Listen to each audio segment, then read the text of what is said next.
In the future, mighty dragons and warriors that fly join forces against evil. They're new Dragonflies posable action figures who pack a secret power, the power to fly. Wow, dragonflies really fly.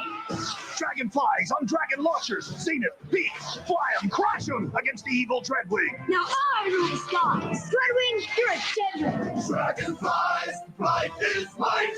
New Dragonflies flying action figures with dragon launchers, each sold separately. New from Galoo. Team Tiger is brought to you by Kellogg's Frosted Flakes. She's won medals in giant slalom and downhill. She's 15-year-old Maggie Bailey, a member of the U.S. Disabled Ski Team. Come on, Ty. And Team Tiger. Maggie's earned her stripes, so how about you? Wow! Whoa. Good thing I'm animated. It takes practice and good eating, like a complete breakfast with a sweet crunch of Frosted Flakes cereal. You can join the team and bring out the Tiger in you. It's Dream Phone, the electronic game with the talking phone. He's not wearing a hat. Call guys, get clues, figure out which guy really likes you. It's Dan! I really like you. Yes! Dream Phone, the hot electronic talking phone game. It's for you. You think I'm gonna dunk? I unleash my reverse layup. You think I'm gonna dunk? I unfold my jump hook. You think I'm gonna dunk? I serve up my fall-away jumper. You think I'm gonna dunk? You think too much. You see, this is my planet. Cats on madness, it's mall madness. Attention mall shoppers. Mall Madness, the talking shop to your drop game. Sales at the Fashion Boutique. My own credit card. First out of the mall with all their stuff wins. I was born to shop. Mall madness. The criminal in question. His accomplice in crime. A woman in danger. A partner in training. A hero in black. The adventure begins. Val Kilmer, Tommy Lee Jones, Jim Carrey, Nicole Kidman, Chris O'Donnell. Batman Forever. Rated PG-13. Starts Friday, June 16th at a theater near you. Whoa, whoa, whoa, waterfalls. You fill them up with water. Whoa, whoa, whoa, waterfalls. They fill you up with fun. Waterfalls are the wacky water games you fill up, then play all day. Whoa, whoa, whoa, waterfalls. Give the button a push. Whoa, whoa, whoa, waterfalls. And watch them make a big whoosh. I'm a star at Starboard. I'm tic-tac-terrific. Waterfalls, wee waterfalls, and pocket waterfalls, all from Milton Bradley.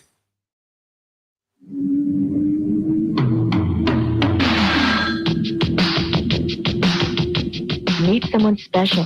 Call the Party World. 1-976-2020. Party with up to 8 exciting people at once. Or just listen in. 97 cents per minute based on a 10-minute call.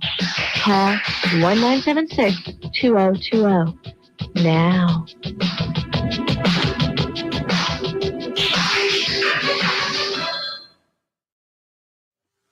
It can be downright frustrating and difficult to get perfect orange juice. One with that pure, fresh squeeze taste, with no water added or taken away. But if you remember that no other major brand of juice comes closer to this, than this Tropicana Pure Premium, we think you'll find everything will just fall into place.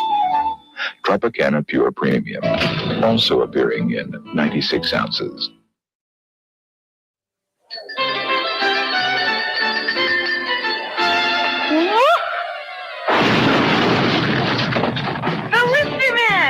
The honeymoon's over. How bad is it? The kiss of death. Break it out. You should have used Listermint. Listermint? Listermint has long-lasting breath protection, plus fluoride to strengthen teeth. Thanks. May I kiss the bride? Listermint, making your mouth a cleaner place. My father drove a Starship, so it's only natural I fly around in something space-age. My new Oldsmobile Comet Supreme, totally redesigned for the future. Powered by fuel-injected V6, monitored by an onboard computer. I guess something was meant for the next generation. Your father's Oldsmobile. I'm ready. You ready? I'm ready. Steady as she goes. Buy a new 89 Cutlass Supreme by November 30th and get $500 cash back. Here comes that Halloween magic. Anything could happen tonight. With Mickey Mouse and M&M's candies, everything's gonna be just right. Special time for fun and M&M's from Mickey Mouse and friends. The magic never ends. Grab on to that M&M's feeling. Join the celebration. Now, in a kingdom very near, Do hurry, the passengers are boarding. prepare yourselves Welcome aboard. for the newest thrill attraction from the imaginations of Disney and George Lucas. Because now, the adventure is real. Star Tours. The newest thrill in the universe at Disneyland. Captain's log, stardate Monday. Emergency power. Time, the original. Exact composition unknown. William Shatner. A rock in an alien vessel. Leonard Nimoy. Star Trek, the motion picture. Tomorrow. Are those Lay's jalapeno and cheddar potato chips? Yep. Did you know they're guaranteed? Nope. If you don't like them, you get another flavor free. Do I have to? No. Lay's brand jalapeno and cheddar. Bet you love them or get another flavor free. French toast. To go? Yeah, to go. French toast sticks. Now that's breakfast. Burger King, the best food for fast times. That cool, refreshing feeling of Wrigley's Spearmint Gum puts a sparkle in your eye, a spring in your step, and makes things lots of fun. It's that little lift, Wrigley's Spearmint Gum. It's that little lift. Come on and get you some. That clean, fresh taste Wrigley's Spearmint's got. That little lift that means a lot. It's that little lift, Wrigley's Spearmint Gum. Premiering Wednesday, March 11th. A dangerous combination. One's a time bomb. The other is the fuse. Michael Pere, Michael Beck. Two cops on the cutting edge. Houston Nights.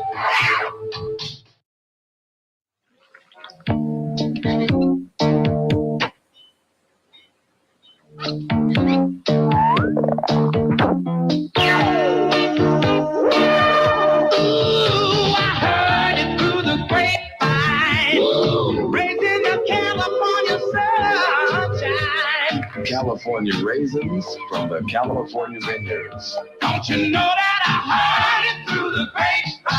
Sounds better than what I got. I'm Pat Sajak. My new late-night talk show on CBS has to compete with those adult movies on cable.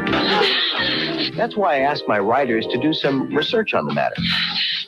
Apparently the work is going well. They keep sending out for more movies. Make a break for the Pat Sajak Show. Premieres January 9th on CBS. Come on, Sprout. It's picking time. I'm going to pick Fettuccine Primavera. Huh? Pick any Green Giant Garden Gourmet. They make a delicious light entree. Can this be the same old Valley? Green Giant. Wow,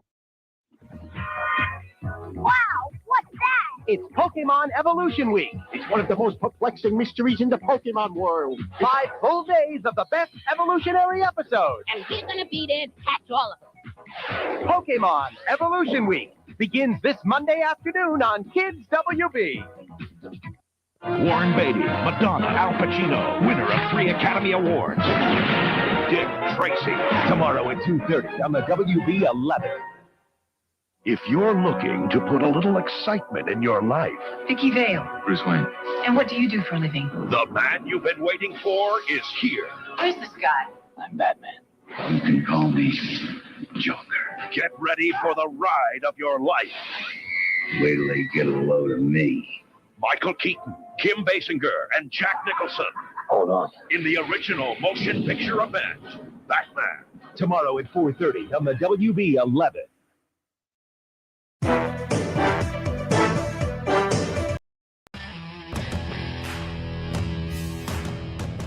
I'm not ready to go yet, okay? I'm not ready. You gotta wait. I got shit to do. I'm in the middle of something, all right? Just hold on.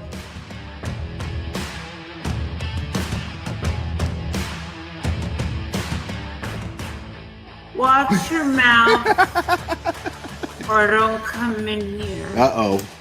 Oh, yeah, people, come on, we're adults here. You know what? What is the point? Yeah, we're adults here. I got a fucking Burger King fucking thing on my head. We're all fucking adults here, guys. People in my chat, 2 words. What are they? 2 words. Let me see the chat flood. Okay, next caller. Please. Let's get into the meat and potatoes, which translate in American to dick and balls.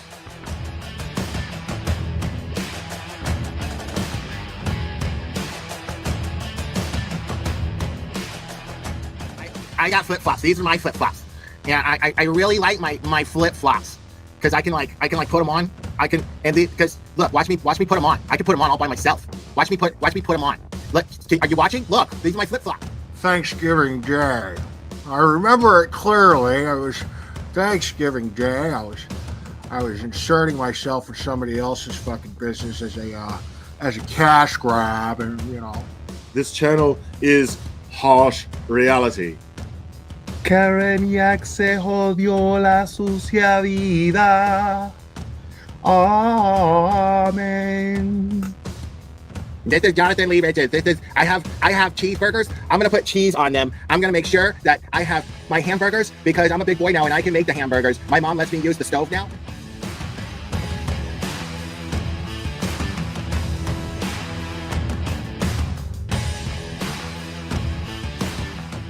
And I'm just like, wow, I like receipts, and they brought receipts. Like they had evidence to back up everything they said. And I'm like, okay, well, there's got to be another side to this, right? Like this can't. No, this is too fantastic. Yeah, because you're not going to just jump to the conclusion that there's a conspiracy amongst cops to cover up a murder. You know what I mean? Yeah, I mean, cops and just like soccer moms and shit. Like that's what made it even crazier. Like, yeah, get it, Betty. Yeah, did you have a close relationship with your mom? Get it, Betty. Oh, of course, I still do. Yeah. My older sister was kind of sad. She was more of the prissy girl that like going That is and the getting her best done. shit fucking You know, shopping for dresses with mommy. I was the tomboy that like playing with. Shout out to Cherry for just being just easily the most faithful and loyal supporter that I've ever had, man. That someone could have that tenacity with loyalty. And I'm really blessed to have someone like Cherry be part of this channel and in my life. So it means a lot. And yes, I named him after Mr. T and Rocky. Say, woman.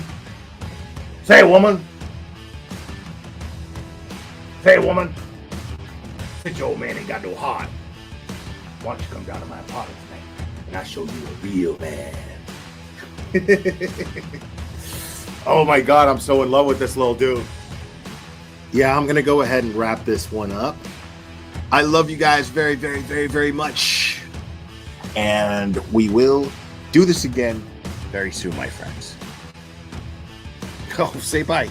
Say bye. Oh, I love you too. Give me a kiss. Oh, I love you. Bye, guys.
Woo! People, homies.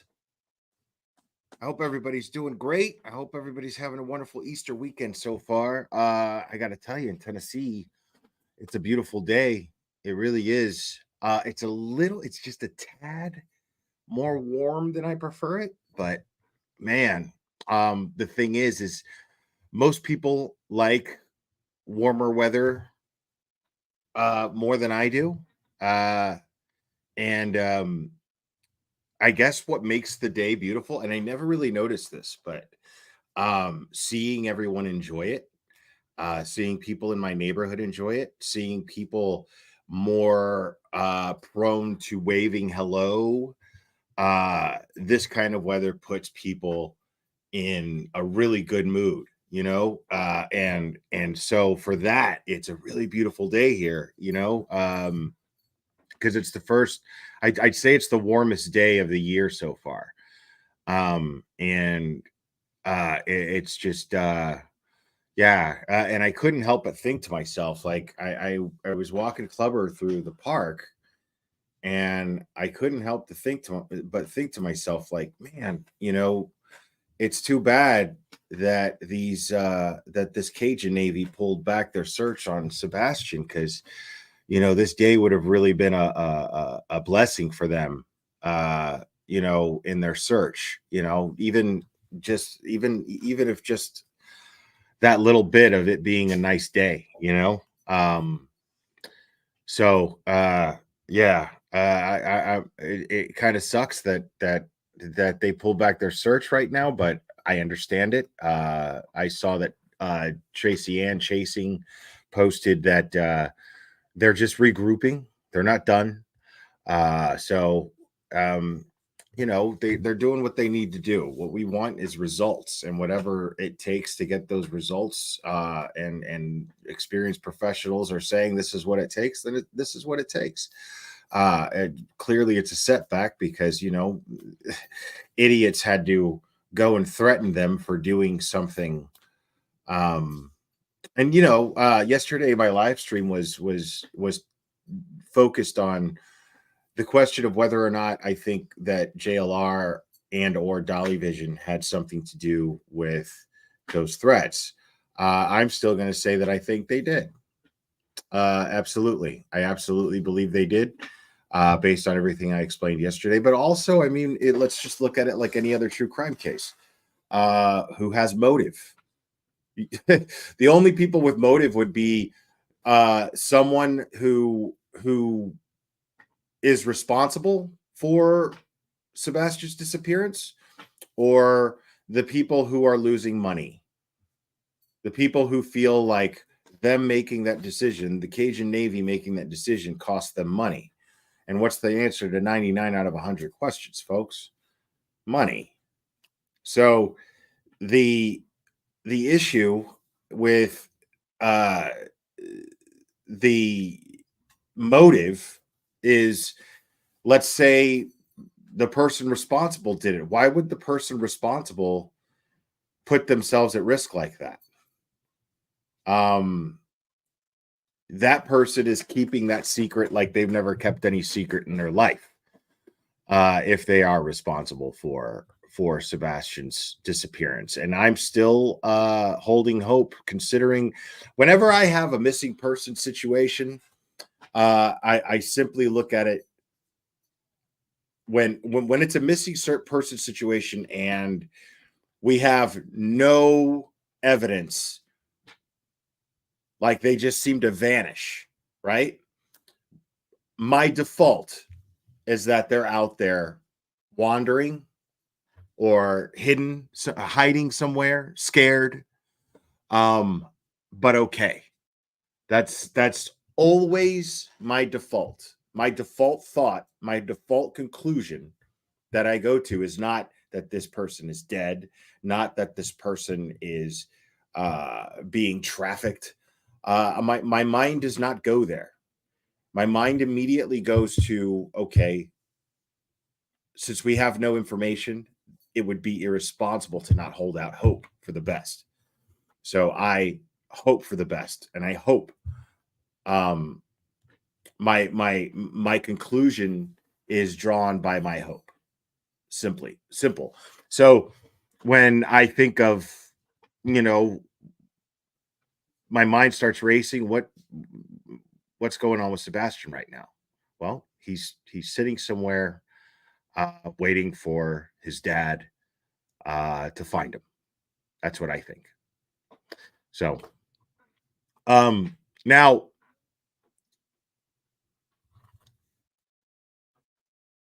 there have been some decisions in regards to the John O'Keefe Karen Reed case that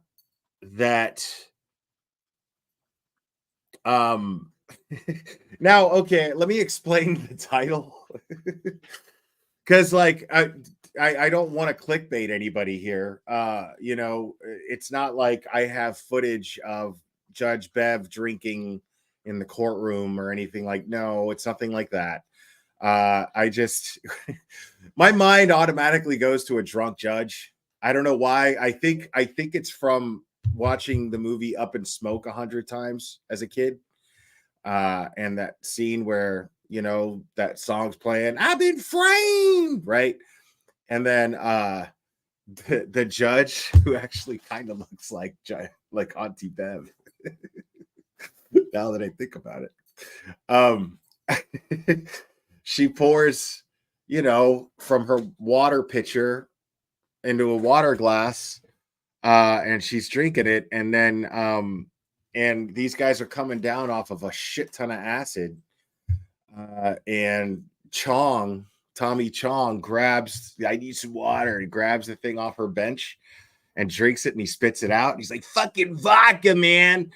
And like, it's hilarious to me every time I think about that. And now Judge Bev looks like that lady to me. I guess I just had to think out loud as to why I had to ask myself if Judge Bev is drunk. That's it. That's what triggered that question in my mind. So it's not clickbait, it's not like I because either here's my thing, is either she's drunk or she's corrupt. You know what I mean? Because you don't get to where she's at by being just plain stupid. You know what I mean? You don't get to where Judge Bev is by just being stupid. You get to where Judge Bev is by being someone with a very, very strong work ethic, at least as far as study habits go. And you fucking make your way through as an attorney, and then you get either appointed or voted in as a judge, right? It's a hell of a thing. It's a hell of an accomplishment. Like, it's a hell of a status to have in life, is you're a judge. Right on. But here's the thing, is that right there begs me of the question. It begs the question of me. Is Judge Bev, why is Judge Bev making these decisions the way that she's making them? Because she can't be stupid. I don't think that she's stupid. And these are insane decisions that they seem like. Now, before we get into, what I'm gonna do is I'm gonna read the rest of the denial to dismiss the case. I never finished that. I believe I was on page like 15 or something. And I'm going to go through that as quick as possible before I get into the denial, the denial of the disqualification motion. Or she's drunk and corrupt. K-Mac, okay. Because the thing is I'm not being disrespectful, at least not when I ask that question. If she's drunk, to me, that's giving her the benefit of the doubt. Because let me explain this. How am I not giving her the benefit of the doubt if she's either drunk or she's corrupt? Because we know she's not stupid, right? And if she's, here's the thing. Okay, I'll break it down. So either she's drunk or she's being paid or bribed in some way, right? Which would make her corrupt. Or because she clearly has a strong interest in this going to trial, and an interest that seems beyond just a thirst for fame. And so, or somebody has something on her, or somebody's got some leverage on Auntie Bev. Now,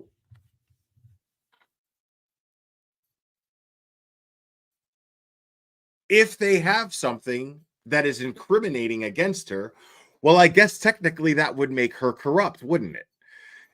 It would absolutely make her a victim of blackmail, or you know what I mean? But it's at the same time, well, you know, unless you're corrupt, you wouldn't worry about what they got to blackmail you with. You know what I mean? So Judge Bev to me is either drunk or corrupt. At least that's just my personal opinion. Oh my goodness. Oh my goodness. And you guys got to see the real him yesterday. I think we got a super dad. Super dad. I think we got a super dad. Super dad. Super dad. Super dad.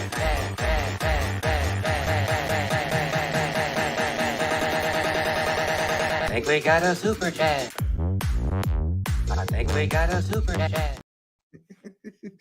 Buzzing for truth. Thank you so much. Cape Cod Connections with McAlberts. Ooh, okay. All right. And yeah, isn't that interesting that Chief Rafferty fucking mowed some dude down with her car, a pedestrian? Like, isn't that fascinating? Thank you, Buzzing for Truth. I appreciate it. Isn't that fascinating? Like, the irony in that, I mean, I still don't know all the details, but you've got her, who's the chief of police in Canton, whose behavior was at the very least questionable when it came to John O'Keefe's death, who was a police officer who his girlfriend is being accused of running him over with her car. And Chris Albert, who sits on the select board, killed somebody with his car. This is a lot of shit. I mean, yeah, this is crazy to me. So that's my thoughts on Auntie Bev. That's my explanation for the title, because I got nothing. Let's before we get started on I've got a law and crime clip that I want to play. And just so they don't ding me, because they like to ding. At least they used to. They seem to have been pretty cool about it lately. So here's the link to what I'm going to stream here. I don't know. What I'm going to listen to. This is a few days old. I haven't watched it. I'm guessing it's somehow a reaction, more or less, to the most recent hearing. The Commonwealth has fought the defense at every turn in our quest to get the phone records. They've persuaded this court that we were previously on a fishing expedition. To the extent the court once thought otherwise, it is clear this is no longer a fishing expedition. Attorneys for Karen Reed arguing for access to cell phone records for witnesses in the case against her for the death of her boyfriend, Boston police officer John O'Keefe. Reed's trial is beginning in just a matter of weeks. Thanks for joining me for Crime Fix. I'm Anjanette Levy. Karen Reed's trial is scheduled to begin April 16th. She faces several charges, including a second-degree murder charge for the death of her boyfriend, John O'Keefe, back in January of 2022. Prosecutors say the case is simple, that Reed was drunk, the two had a fight, and she hit O'Keefe with her SUV outside of a house in Canton, Massachusetts, and then left him there to die. The pair had been out drinking at a couple of bars earlier that night and then planned to go to a friend's house. Hours later, Reed's SUV is seen leaving O'Keefe's home, where she lived with him. She and two other women found O'Keefe unconscious in the snow. Reed has claimed she was framed as part of a massive police cover-up. Even the feds are investigating, hearing testimony from grand jury witnesses. Reed says O'Keefe's friends, who are police officers, actually beat him up inside that house where she dropped him off, and that he may have actually also been attacked by a dog. And then those officers threw him into the snow and left him to die. You can kind of like tell the difference in experience between Law and Crime and Court TV. Like when you really pay attention to it, like they're just like, there doesn't seem to be any real agenda here. You know what I mean? Like with Court TV, I side eye it. Now, not so much Vinny. Vinny seems to be the voice of reason for now. But the the other people that I see on there, except for that last one that Vinny had on, the people that he had on, well, he had one dude that was just like, what? How stupid fucking are you? Like it was finally happening on Court TV. Like it was finally happening. And I don't think we're going to see that here in Law and Crime, but it was finally happening where somebody who was spouting the same bullshit coffin twatter spews out. Then you had other people that were lawyers that were like, dude, are you fucking kidding me right now? Are you serious? No, Elton John was cool, man. That dude was cool. But recently in court, attorneys for some of those witnesses, who include law enforcement officers, said they've been told by the U.S. attorney that they are not targets of the federal investigation. Brian Higgins is not a target of the federal investigation. That has been confirmed by the United States Attorney's Office and confirmed to me that I could make that representation in court. The U.S. Attorney's Office has continuously confirmed throughout its investigation that Brian Higgins is not a target of their investigation. But let's get back to John O'Keefe's injuries. Reed believes he was beaten and attacked by a dog, as I mentioned. But prosecutors have said in court documents that the autopsy showed that John O'Keefe died as a result of blunt force trauma to the head, and that he had tiny skull fractures that caused bleeding in his head.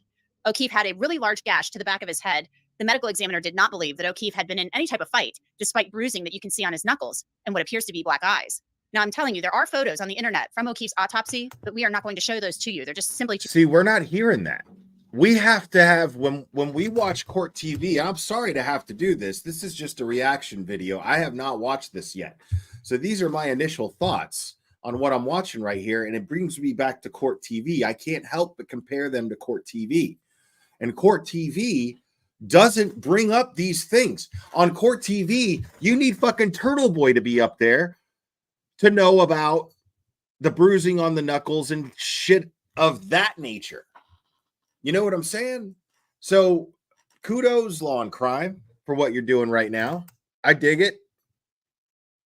You know, that's all we're asking. It's just like, state the facts. You know, don't bring these narratives in and then not counter them with facts and allow them to raise questions. That's all we ask. I mean, I could be 100% honest about that. Like me personally, I can only really speak for myself, but I feel like I could vouch for most of the other people who have been talking about this case. At least like a lot of the folks on Twitter, you know, like the idea is to ask questions. That's what we want. We're not trying to convince, at least I'm not trying to convince anyone here that Karen Reed is innocent. I'm trying to convince you to think objectively, critically, and do your own research and notice and ask the questions that when you look at this, the facts of the case, those questions are raised. Don't be afraid to ask those questions.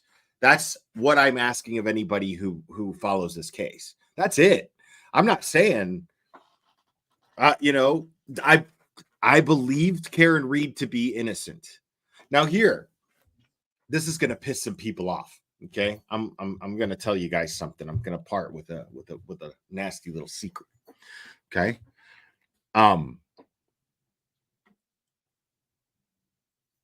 most everyone, and I believe most everyone, including those of us who believe Karen Reed is innocent, there's a part of us that are glad this is going to trial. And I'll tell you why. There are those who want this to go to trial because they know that this is going to be a real juicy and spicy trial, right? Sure. Great. Now, also, there are those of us, and this is me, and I'm not afraid to admit this. Not afraid to admit this. I want to know that I have all of the evidence. And the only way that to ensure that I will have all the evidence in this case, everything that the Commonwealth plans throwing at Karen Read to lock her up, I want to know that I have all of that before I make the final decision that Karen Read is innocent. And I think that there's a lot of people who feel the same way that are scared shitless to admit that. But that's a fact. That is a fact. That is an undeniable fact that there is no way to know that you have all of the information until there's a trial. Now, I think it's terrible for Karen Read because I do believe, make no mistake about this, I do believe that this case should have actually absolutely been thrown out. If you had to make me choose, hey,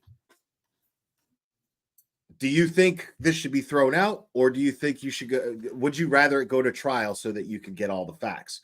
I have enough facts to determine for myself, to form the opinion for myself that this case should have been dismissed.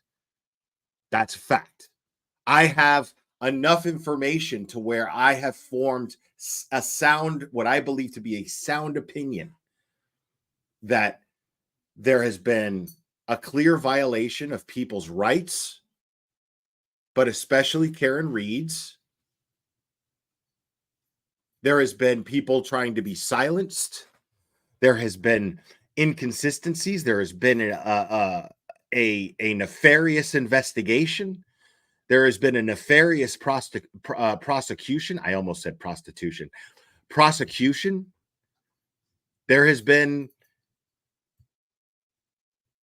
there has been an overwhelming amount of reason for me to feel, yes, Canton 9, Turtle Boy as well. Which I'll come to this in a second because I don't want to do this live stream without talking about it. But I absolutely believe that Karen Read should go free. Under the eyes of the law, if I believe in our justice system, I believe Karen Read should go free. Hell, even, and this is gonna piss some people off. Even if she did it, because I don't know definitively that she did it. I know that the fact is her rights were violated. And her prosecution is a product of corruption. That is undeniable. I mean, there's a federal investigation into Michael Morrissey's office. There's no reason why there would be unless there was probable cause, unless there was reason to be. In the eyes of our justice system, Karen Read has earned her freedom. And it's not that she earned it. Let me rephrase that. If Karen Read is guilty, it's a shitty situation because John O'Keefe is not getting justice. I'm not saying that I would be happy if I were to learn that Karen Read was guilty and then went free. I would not be happy about that. But if you had to ask me, do you think she should go free? Yeah. Yeah. And the reason why that is, it's not her. She didn't earn that. The investigators that were tasked with the responsibility of getting justice for John O'Keefe failed. That's on them. It is their responsibility to conduct a sound, thorough investigation in order to get a fallen police officer justice. And because the owners of the home the owner of the home was a police officer, protocol was not followed. Protocol simply was not followed. And that cost John O'Keefe justice. Nothing else. Now, again, here's the thing: is I believe that Karen Reed is innocent, and the reason why I believe that Karen Reed is innocent is because I can't imagine why there would be this much of lying and covering up unless she was. On top of that, I absolutely believe that the 227 search happened. To me, that's absolute proof. That's absolute proof. Oh my goodness. Oh. I think we got a super dad. Super dad. I think we got a super dad. Super dad. Super dad. Super dad. Dad, dad, dad, dad, dad. I think we got a super dad. I think we got Wendy Williams, thank you. Auntie Bev says she doesn't know the McAlberts. So I found it odd that she would accidentally type Tim Albert instead of Chris Albert. Yeah, a lot of people are talking about that. Was it a coincidence that Tim is a real Albert brother? I mean, I've been seeing this brought up quite a bit. And thank you very much, Wendy Williams. I've been seeing this brought up quite a bit. And with everything in lieu of everything, okay, could that just be a coincidence? Some weird, outrageous coincidence? Sure, that's possible. But it's highly unlikely, considering everything else that we know about this case and all of the conflict of interests that already exist that are undeniable.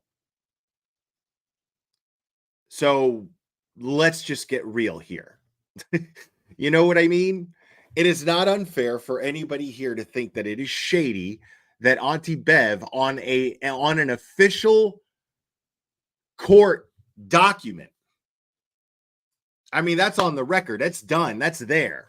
She wrote Tim Albert instead of Chris Albert, which is interesting. Let's see what Law and Crime has to say. Fredo of the Albert family. Simply too graphic. And what about the scratches on? Oh, wait. Max Aurelia, member for 2 months. Motion in Levine. This is what scares me next. I don't know what that means, but thank you. I really don't know what that means. I don't know how the law works very well. Just the common sense stuff, pretty much. Scratches on O'Keefe's arm. How did he get them? They're kind of like up and down scratches. I thought we should ask an expert to find out. So joining me to discuss what we do know about the autopsy results for John O'Keefe is somebody who has performed many autopsies in her time. She is Dr. Michelle Dupree. She's a retired medical examiner. Dr. Dupree, thanks for coming on. This is interesting. We know that you haven't seen the autopsy. I wonder how this is going to go. Report, but you've looked at some of these photographs that I found online and sent to you of John O'Keefe's injuries. And tell me, first of all, we see that there's a big gash on the back of John O'Keefe's head. So tell me, what could that have been caused by, in your opinion? Well, that's a laceration, which means that he struck something hard. Maybe it was cement, maybe it was a rock or something like that, but a hard object. And that could very easily cause multiple skull fractures. There's been a lot of talk online, and we know that there was a suggestion by the defense team in this case that John O'Keefe was not hit by a vehicle, that he was possibly beaten up inside the house on Fairview Road, possibly attacked by a dog. That's what one of Karen Reed's supporters has said. I believe maybe her defense team said it as well, and then left in the snow to die. So let's talk a little bit about that possibility, because if you look at these autopsy photos, John O'Keefe does have swollen black eyes.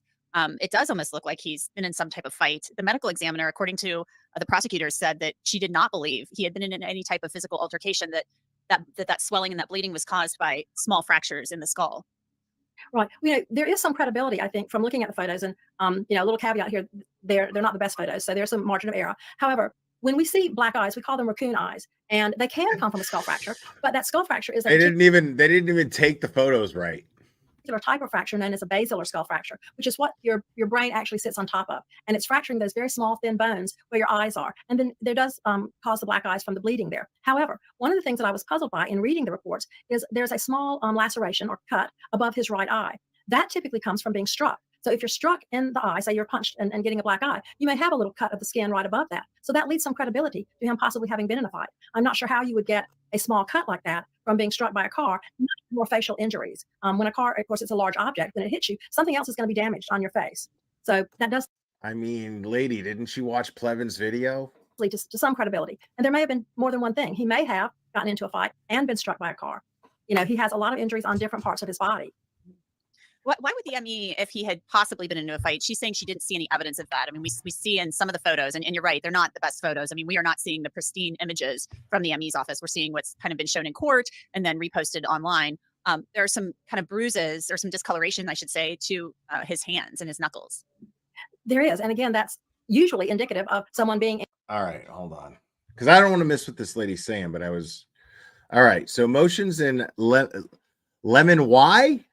That's how you say it? Lemon Y? I'm just kidding. Lemony, that's how you say it, is basically them deciding before the trial what can and can't be brought into the actual trial in layman's terms. Okay. All right, so let me read her comment again. Motion in lemony. This is what scares me most. Did they already? I don't know what that. Okay, I still don't understand the nature of the comment necessarily, but I understand the meaning of it. The meaning of lemony now. Thank you, Dietz, and thank you for the. So, all right, let me listen to this lady. But no, I really appreciate it. Moxurella 77.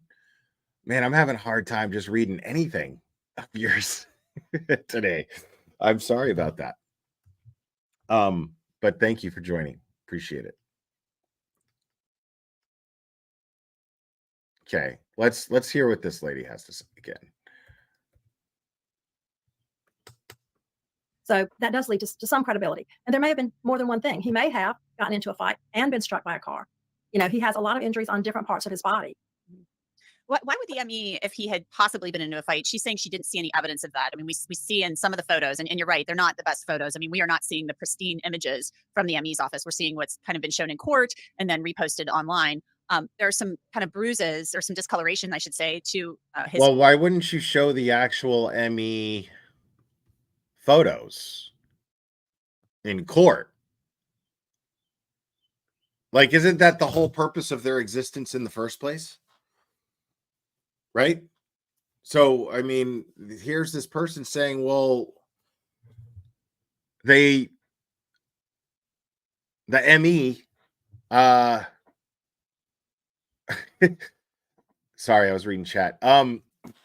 Here's this person saying that well, the ME, these aren't the actual ME photographs, that they're the photographs that were posted online and used in court. Well, why wouldn't you use the real ones in court?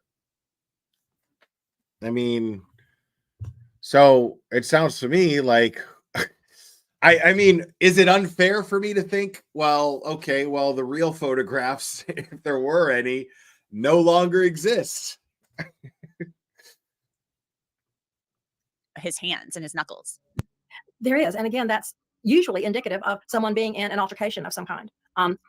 He has bruises and contusions on the back of his hand. And as far as the ME not thinking that he had been in an altercation, that's a matter of interpretation. You know, she obviously did not think that there was enough evidence to suggest that. I'm simply saying that I think there is a possibility that he may have actually been in a fight, given some of that that evidence that we see. But also, there may have been some other, I guess, contributing factors. The scratches and the abrasions on his arm, there's several of them, and they're linear. Those are not typically what we see from being hit by a car. I can't say that they look like dog scratches necessarily, but it would be unusual to receive those from being hit by a car. We often see something called road rash, which is several scratches and abrasions, you know, on the surface of the skin. That is not what these are. These are very different. So I don't think you can rule out that possibility. They are different, and it was January. There's a blizzard going on. So John O'Keefe, as we saw in the surveillance footage from the bar, was wearing long sleeves. So where those scratches would have come from is kind of curious to me. Whether or not they're dogs, I mean, dog scratches, dog bites, being attacked by a dog, I'm just not so sure, because would a dog just go for arms? Wouldn't a dog maybe go for? Well, no, the dog's going to go for your arm. If you're protecting yourself, that dog's going to latch on. I mean, we've gone over this 100 times, long crime lady. Other parts of the body as well. I just don't know. Exactly. And, it would be interesting to see the clothing that he was wearing and match up those injuries with that clothing, because obviously the clothing must have been torn in some way. Does it look like it was, shredded by dog nails or whatever it may be? But again, those are some of the, I guess, rather contradictory evidence findings in this case. There's also, I believe, evidence that he had been out drinking. So perhaps he even passed out and then sustained some of these injuries. Again, we don't really know that. There was some discussion too. The Commonwealth cites in this opposition to their motion to dismiss, they lay out their case and they talk about the ME's findings. And the ME makes it sound like he was left there for some time. I mean, he had hypothermia, but when he was found, his death, hypothermia, it sounds like, contributed to his death because of some discoloration in the pancreas and things of that nature. Does hypothermia make bleeding and things of that nature, maybe pooling of blood, does it make it worse because you're cold, you're laying there for several hours, and therefore you're not moving, and it allows blood to pool and settle? Well, 2 points, Anjanette, really. The hypothermia, I'm sure, probably did contribute to his death. It doesn't take that long.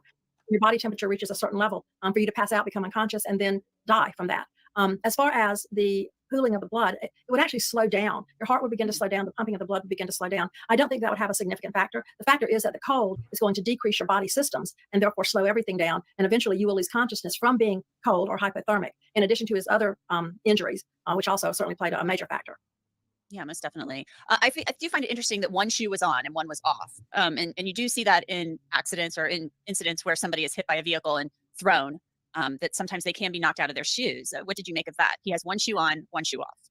Yes, and you're absolutely right. When we see motor vehicle pedestrian collisions, we often see that. However, I don't think that's likely in this case, because when we see that type of event happen, the person is struck by a vehicle. They're basically picked up off the ground and flown out of their shoes from usually a pretty high rate of impact. And I don't think that in this case there was that significant high rate of impact to throw him out of his shoe. I think that maybe he was just disoriented. It just got knocked off or something of that nature. Interesting. There's no, I guess the cause of death has not. So that's fascinating. So this lady, she's not convinced at all that John O'Keefe was hit by a vehicle. She's not at all convinced of this. She doesn't even understand why it was put in the report. Like, she's looking at it like, no, this stuff is just not consistent. Like, the stuff I'm seeing, the pictures I'm looking at, no, it's not consistent.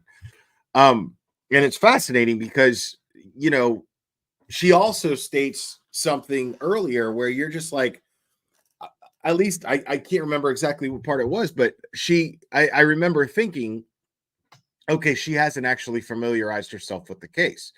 So really, literally all she's done is read the ME reports and looked at the photographs, right? And the first thing she says is the photographs were not good. And then the lady from Law and Crime goes, well, I don't think they were the real photographs, the actual photographs of the medical examiner. I think what they were the ones that they used and posted online and used in court. Where I'm thinking like, well, why wouldn't they use the real ones in court? So that just leads me to believe that they don't have the real ones. They, again, no longer exist. But after the fact here, after she states all this, she says, I don't know, man, she says something. But it was clear to me that she had not, I don't think that she had paid attention to any of the other stuff in the case. It's just, I was like, I remember thinking to myself, fuck, this is somebody who has not familiarized themselves with the case. Great. But I find myself relieved that she familiarized herself with just the medical examiner's report and the photographs that were made available to her as a medical examiner, and just stuck to her expertise. And this is what we're hearing. She seems to have done a deep dive into that aspect of this case, which I think is amazing. I'm sorry, the manner of death, pardon me. The manner of death has been not determined. It's undetermined at this point. What do you make of that? Because the Commonwealth, I would think, would want this, or would want to convince a jury that this was indeed a homicide. But they're going to have to go in front of a jury, and the ME is going to say the manner of death is undetermined, given all of the information she has. Yes, and every medical examiner office has undetermined cases, 1%, 2%, 3%, something like that. That's really not a bad thing. What it does is it leaves the investigation open so that when new evidence is found, then the case has not really been closed per se. We classify something as undetermined when we simply don't know the answer. And in this case, this is a perfect example. We know that it was blunt force trauma. We don't know if it was intentional. We don't know if it was accidental. We just simply don't know. It would be like, say, finding a skeleton at the bottom of a cliff. Did he jump? That would be suicide. Now, there's a word that describes everything that she just said right there in a court of law to a jury. And I think everybody here knows exactly what that word is. And again, it's just a drop in the bucket of examples. I mean, everything that she just described. There it is. There it is. Look at you guys just blasting my chat with it. I love you guys. This is why I love you guys. You guys are fucking fantastic.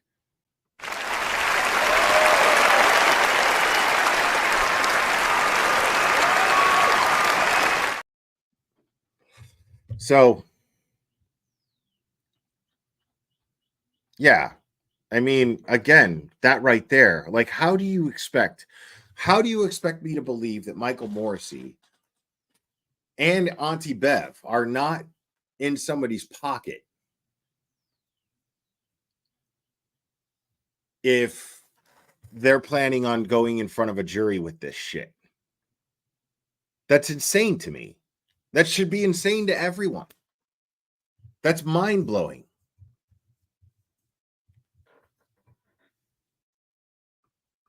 Suicide. Was he pushed? It would be homicide. Did he slip and fall? It would be accidental. So there's many things that it could be. Interesting. So what do you see happening at this trial? Would you see this as being kind of a battle of the experts type situation? Because you're going to have the ME from the state testifying. I would assume that they'll have a reconstructionist too, a crime scene reconstruction type person to offer an opinion as to what had happened, along with the ME offering an opinion of what possibly could have happened to John O'Keefe. And then the defense, I'm assuming, is going to have their own experts. I think you're absolutely right. I think this will be a battle of the experts. And I would think that both sides would have forensic pathologists or medical examiners. You know, you get 2 or 3 of us in a room and you're going to get 2 or 3 opinions. But it's a matter of interpretation, experience and education and training. And then again, looking at all of that evidence. And as you know, I'm a former law enforcement officer, and we have a saying that we look at that totality of circumstances. We don't just look at one particular thing. And so in this case, I think that's what it's going to be. We need to look at the whole surrounding circumstances. We need to look at the evidence. You know, there was evidence that one of the people at the party Googled how long does it take to die from being out in the cold. Well, that's really weird. You know, and there's some other very odd things when you look at. Okay, she has familiarized herself with the case. All of that evidence, and ultimately, but she's also a former law enforcement officer, so she's qualified. Of course, as you know, it will be up to the jury to decide. This will be a very interesting case.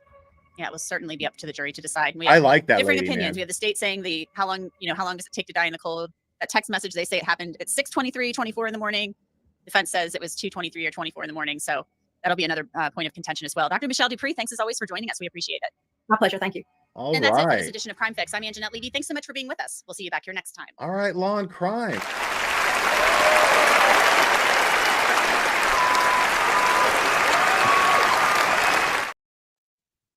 So, okay.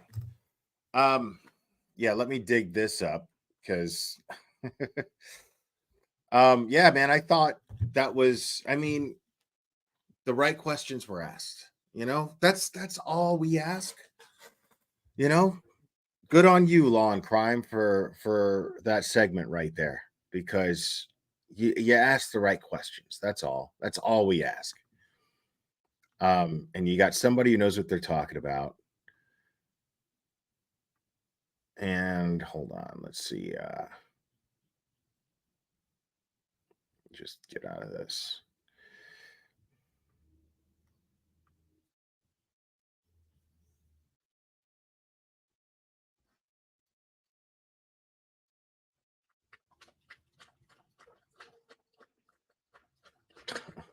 God.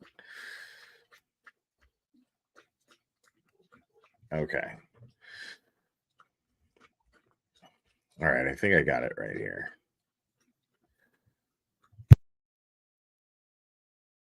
Now I think I remember what page I was on.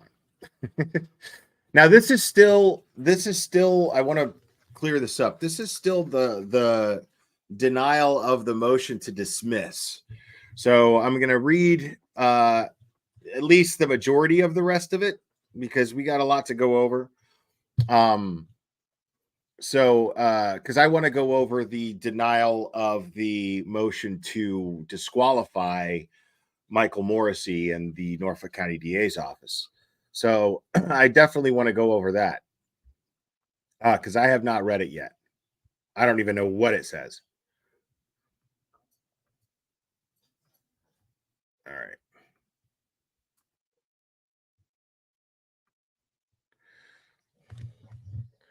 All right, now hold on.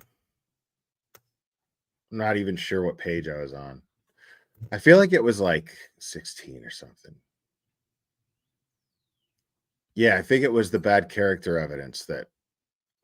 Let's just start there anyway. Who cares? You guys, most of you guys know already what this says.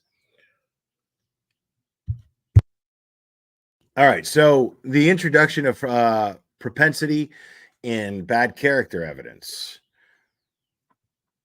The defendant argues that the Commonwealth improperly presented the grand jury with prejudicial propensity and bad character evidence for the purpose of obtaining the indictment. Specifically, the defendant objects to the Commonwealth's presentation of evidence from a trip to Aruba that occurred a month before O'Keefe's death, where the defendant accused O'Keefe of having an affair, and the Commonwealth's presentation hearsay evidence regarding the state of the defendant and O'Keefe's relationship. Excuse me. The court concludes that the presentation of this evidence did not impair the grand jury proceedings. She just concludes it. You know, that's that's all you need. That's all you need to know.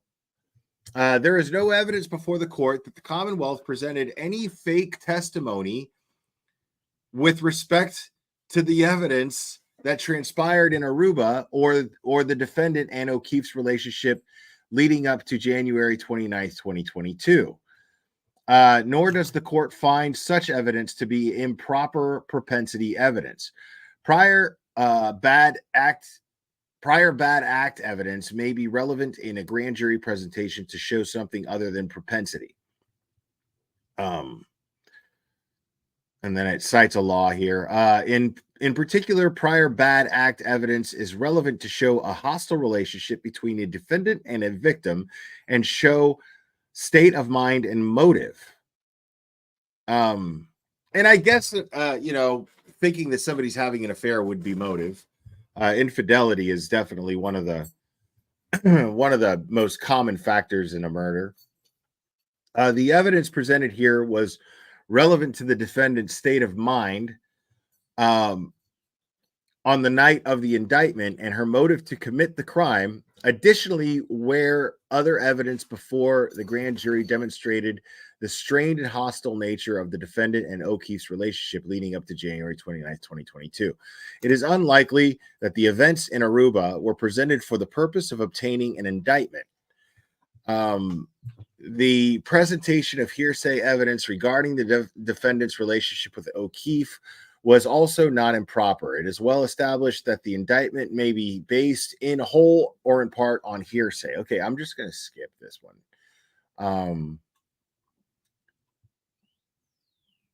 Let's skip right to the testimony from the McCabe's. Let's do that, folks. Let's keep this moving along. Testimony from the McCabe's. Second, the defendant argues that the Commonwealth elicited speculative testimony from Jennifer McCabe and her husband, Matthew McCabe. With respect to Matthew, the defendant contends that the Commonwealth asked him to speculate as to the reason the defendant's car was parked outside the Albert residence for a period of time, but neither O'Keefe nor the defendant entered the residence. However, the question posed by the prosecutor was about how long the defendant's car was in front of the house, not the reason it was there. What? Dude, talk about splitting hairs, lady. This, contrary to the defendant's contention, the Commonwealth did not elicit speculative testimony from Matthew McCabe to fill a gaping hole. Don't do it, Cherry. In the Commonwealth's case. See defendant's memorandum at 39. Moreover, Matthew's response made it clear that he had no idea as to why the vehicle was parked out front for so long.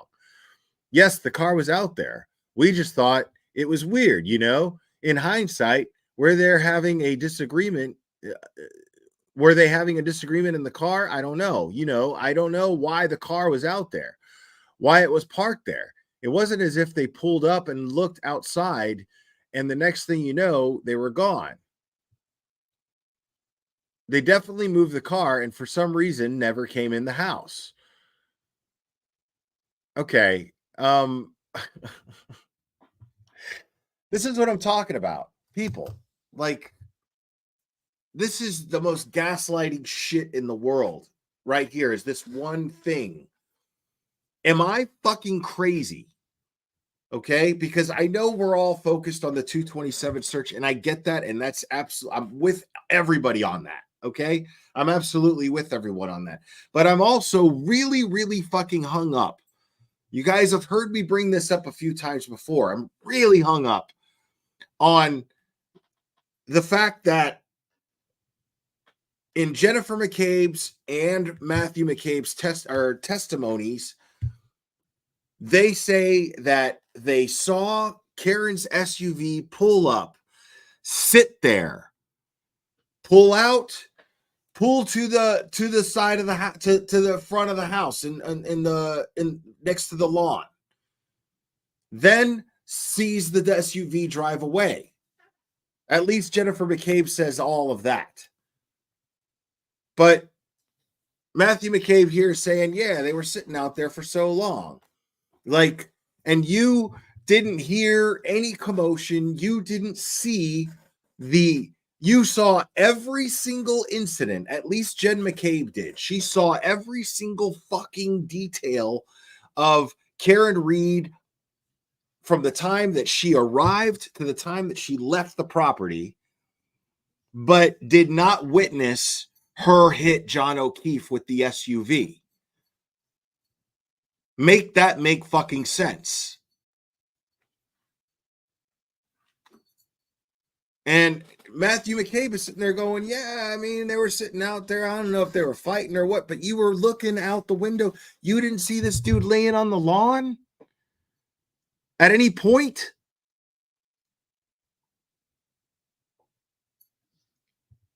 And we're supposed to feel guilty for thinking that these motherfuckers are shady as hell? You know what I'm saying? Like, I'm supposed to feel bad for Jen and Matthew McCabe when they're spewing out bullshit like that? Come on, man.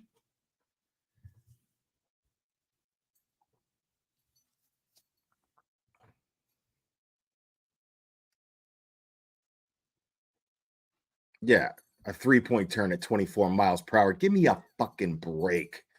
Come on. That can't be done. You have to brake. There's no way to ever pick up that much speed, that much momentum and speed. There's no way.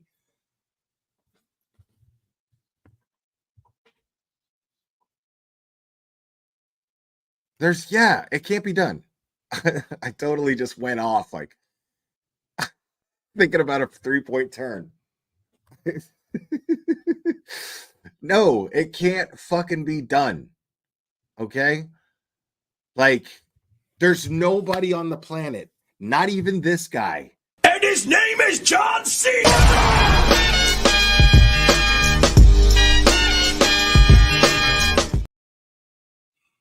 Okay.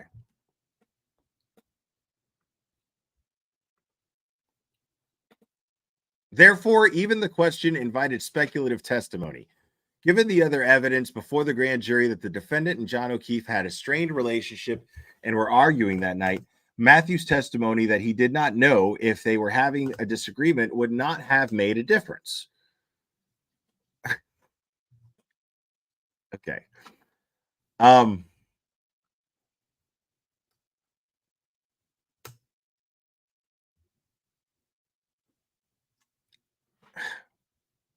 Nobody's asking why they didn't see him hit.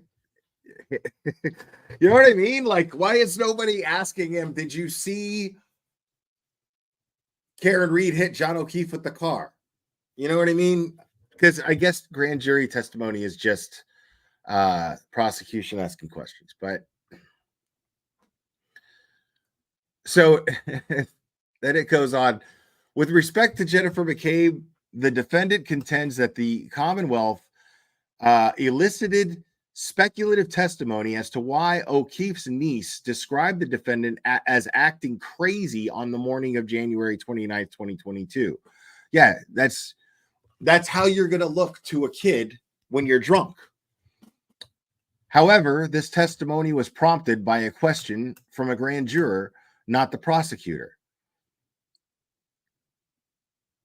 When you spoke to her, said, and now, did nobody on the grand jury ask if they witnessed John O'Keefe get hit? Sorry, I'm still stuck on the McCabe's. It's fucking mind-blowing.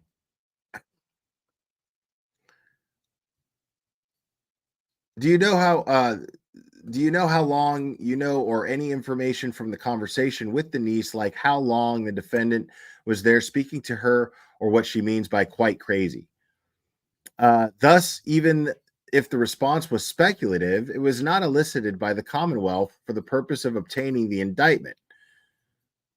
Well, why the fuck else would they ask a question? She keeps saying that. Like, how? You see what I'm saying?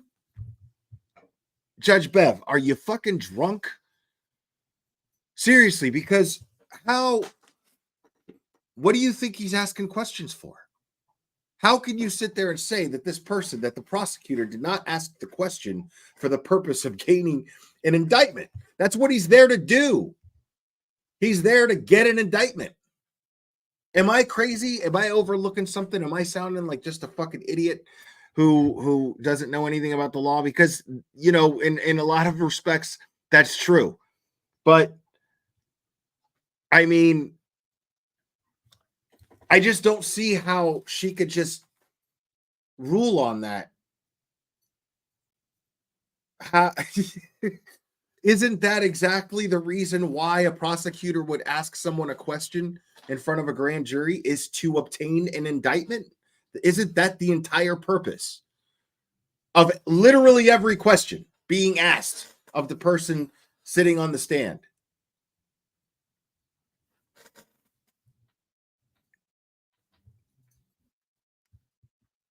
Wow.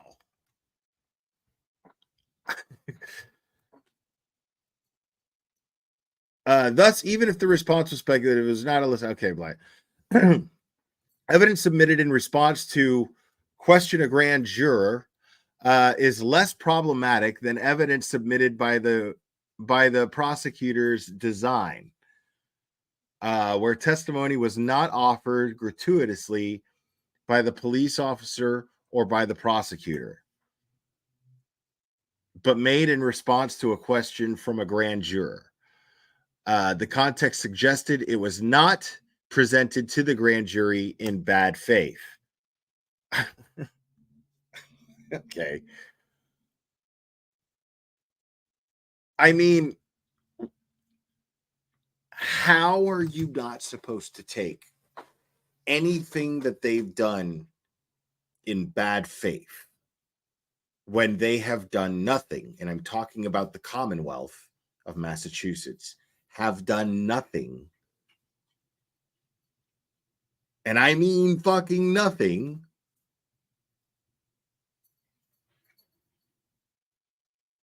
How do you expect them to do that?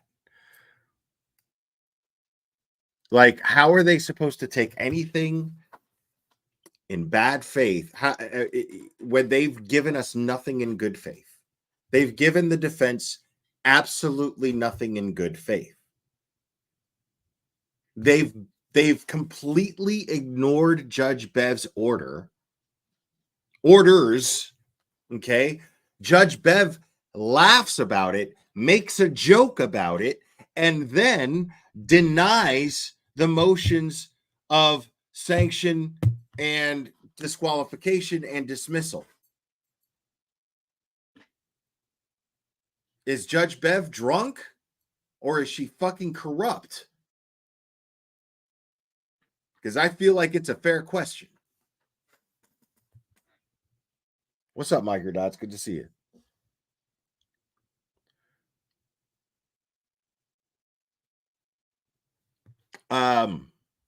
Yeah, this is crazy to me. This is just fucking bizarre.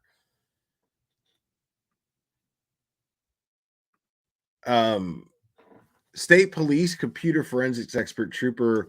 Okay, yeah, I don't want to get into all that. Oh, is this the hold on. I think this is about the phone. Maybe. Okay. Yeah, let's go ahead and read this. State police computer forensics expert trooper Guarino. Okay. Now it just rolls off the tongue. Expert trooper Guarino's reports. Finally, the defendant contends that the Commonwealth put improper expert opinion before the grand jury when Trooper Proctor read reports from the state police computer forensics expert Trooper Guarino to the grand jury. Pursuant to search warrants, Trooper Guarino seized an infotainment system and a telematic system from the defendant's vehicle. Trooper Proctor read Trooper Guarino's report to the grand jury.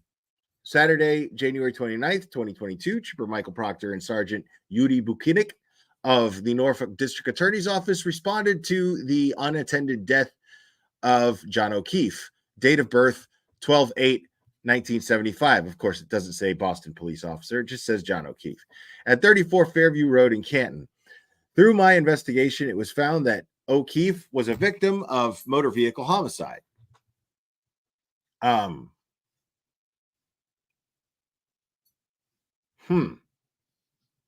Wow. Okay. Wow. They came to that conclusion immediately. Fascinating. Through my investigation, it was found that O'Keefe was a victim of a motor vehicle homicide. Sergeant Buchanan and myself responded to 345 Country Hill Drive in Dighton, Massachusetts, and secured Massachusetts, blah, blah, blah, blah, Lexus SUV belonging to Karen Reed, date of birth, blah, blah, blah, who is suspect in this case. The vehicle was towed to Canton Police Department as evidence on Wednesday, February 2nd, 2022. The vehicle was towed from Canton Police Department to the H7 Milton Barracks.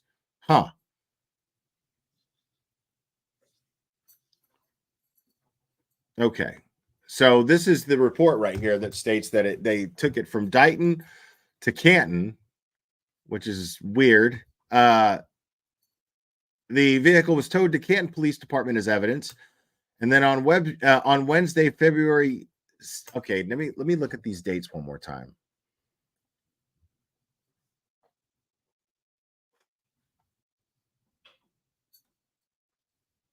So they towed it on the 29th, the day of, and then on the 2nd, it was towed from Canton to the police department in the H7 Milton Barracks.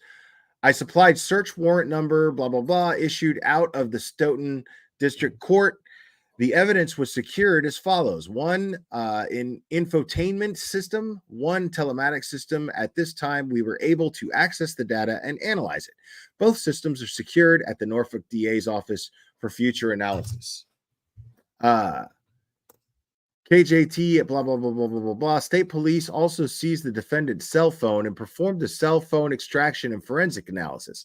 Trooper Proctor read Trooper Guarino's report concerning the defendant's cell phone and to the grand jury. It also stated that through the investigation, it was found that O'Keefe was a victim of motor vehicle homicide and concluded at this time, we are unable to access the data on the phone. The defendant argues that through the testimony, the Commonwealth elicited improper expert opinion that Mr. O'Keefe was the victim of vehicular homicide, falsely insinuating to the grand jury that he must have reviewed electronic evidence in this case suggesting O'Keefe was struck by a vehicle. Let me read that one more time. The defendant argues that through the testimony, the Commonwealth elicited improper expert opinion that Mr. O'Keefe was the victim of a vehicular homicide, falsely insinuating to the grand jury that he must have reviewed electronic evidence in this case suggesting O'Keefe was struck by a vehicle. So basically, the way that I am looking at this, I think we got a super dad. Super dad. I think we got a super dad. Super dad. Super dad. Super dad. Dad. Dad. Dad.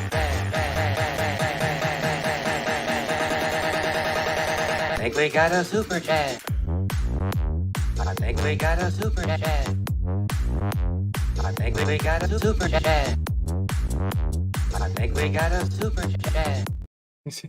Thank you, Wendy Williams. Except in Past the Gravy's video, he says Proctor was never on the scene. Good eye right there. You are 100% correct. That is 100% true.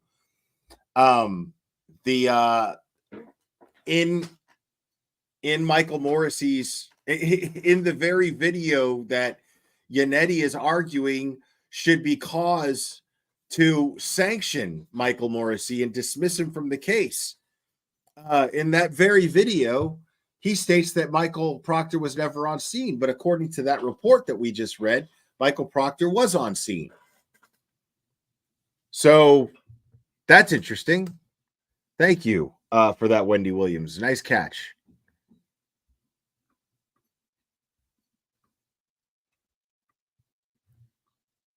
So the defendant argues that through testimony, the Commonwealth elicited improper expert opinion that Mr. O'Keefe was the victim of a vehicular homicide, falsely insinuating to the grand jury that he must have reviewed electronic evidence in the case suggesting O'Keefe was struck by a vehicle. Okay, so basically what that tells me is that they got the expert opinion from this electronic experts guy, but he never got any type of data. He got the sources that would provide the data, but they never actually got any data to indicate that John O'Keefe was struck by a Karen Reed's SUV. So the data does not exist, proving that Karen Reed hit the data from the SUV that you would normally have. It doesn't have, it's not a thing. So, and they had this expert, this data expert, testify in front of the grand jury, insinuating, since he's a data expert,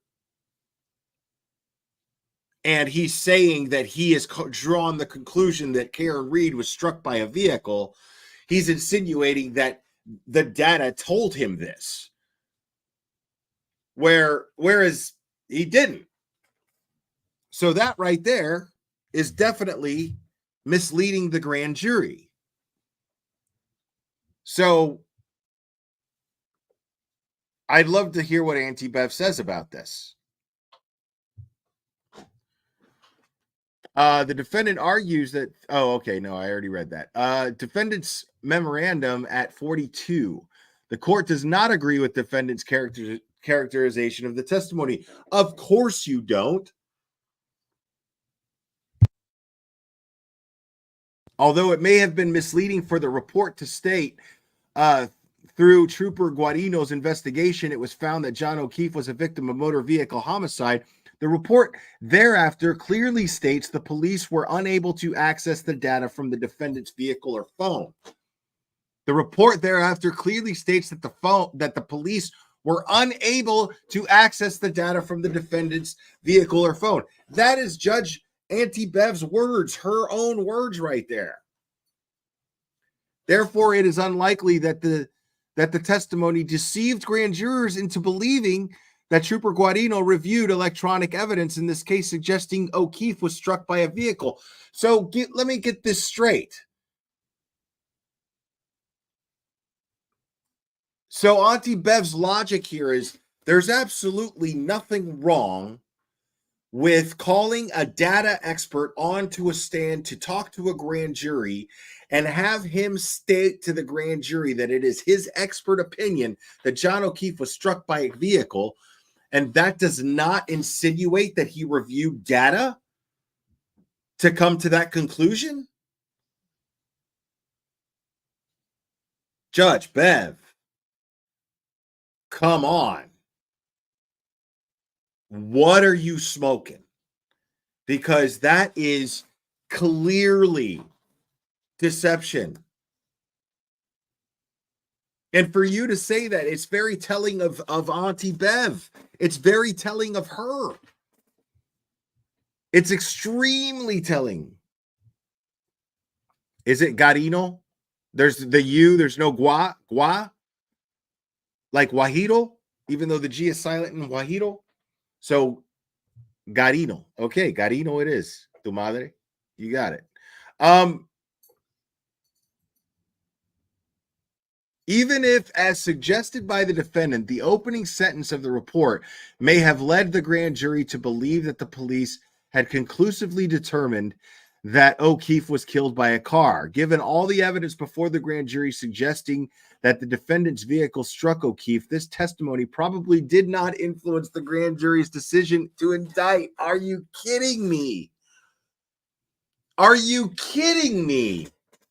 You just stated every reason in writing why it would be reason to indict, why it would influence a grand jury to indict. Are you fucking serious?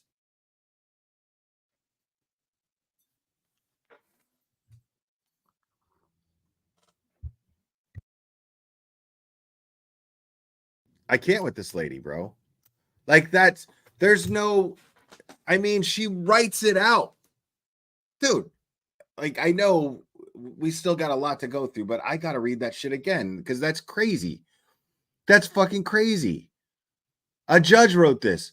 Although it may have been misleading for the report to say through Trooper Garino's investigation, it was found that O'Keefe was a victim of motor vehicle homicide, the report thereafter clearly states that the police were unable to access the data from the defendant's vehicle or phone. Right, meaning that they don't have the data, or the data actually is exculpatory and proves that she didn't hit him, but they're not going to tell you that.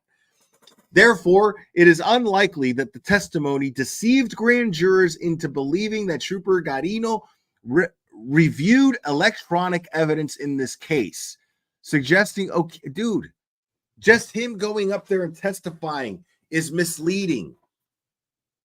If I'm a grand juror, I'm going to assume he reviewed data if he's saying that he drew the conclusion that John O'Keefe was struck by a vehicle. And you're saying that it's not a thing because no data was retrieved from the vehicle. Right. You don't find that fishy? You don't think that that's strange? You don't think that that's possible misconduct taking place from the prosecution?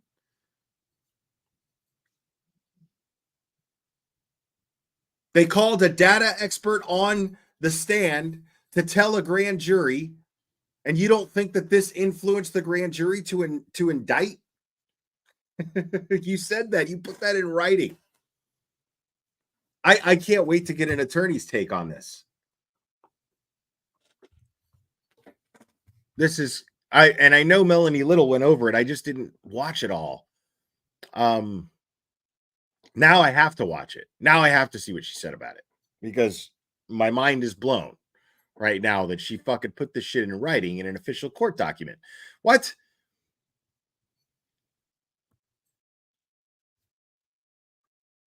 Right.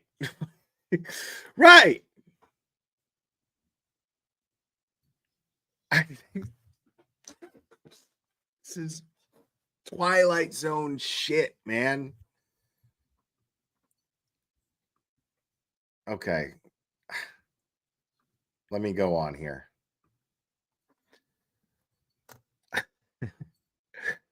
Time of Jennifer McCabe's Google search. Oh, here we go. In her supplemental memorandum, the defendant argues that Commonwealth intentionally and recklessly deceived the grand jury by presenting an incomplete extraction of Jennifer McCabe's cell phone as an exhibit before the grand jury. See defendant supplemental memorandum at 13. According to the defendant, this grand jury exhibit number 49 purposely left off a Google search Jen McCabe made at 2:27 a.m. before John O'Keefe's body was discovered, stating, "House long to die in cold." Oh my goodness. No, don't do it. Don't do it. Jerry, I'm sorry. I think we got a super dad. Super dad. I think we got a super dad. Super dad. Super dad. Super dad. Dad, dad, dad, dad, dad, dad. I think we got a super dad. I think we got a super dad. I think we got a super dad. Oh my goodness. Oh my goodness. Garino did not testify. Proctor read Garino's report to the grand jury. The grand jury could not ask Garino a single question, or the grand jury could not ask Garino a single question about the said report. Oh, wow. Okay. Thank you for that. Okay. That makes sense. That makes perfect sense. See, this is why I love you guys. I'm always learning something new about this case. So, even still, so Proctor gets up there, and Proctor, the guy who's under investigation by Internal Affairs in the Massachusetts State Police Department, that guy, the guy who doesn't have people sign statements, the guy who completely overlooks all of the conflicting statements, the guy who doesn't document searches, who doesn't log things into evidence for weeks while in his possession or in who knows whose possession.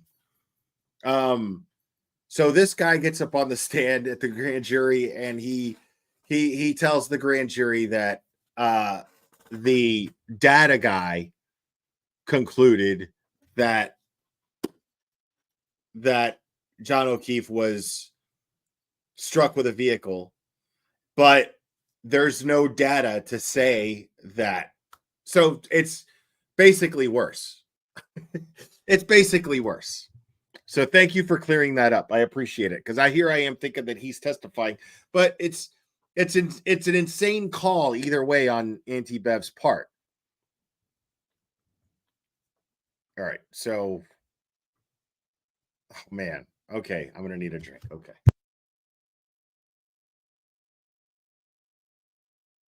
Maybe I'll have a smoke here real quick. How you guys doing? So let's relax for a second here.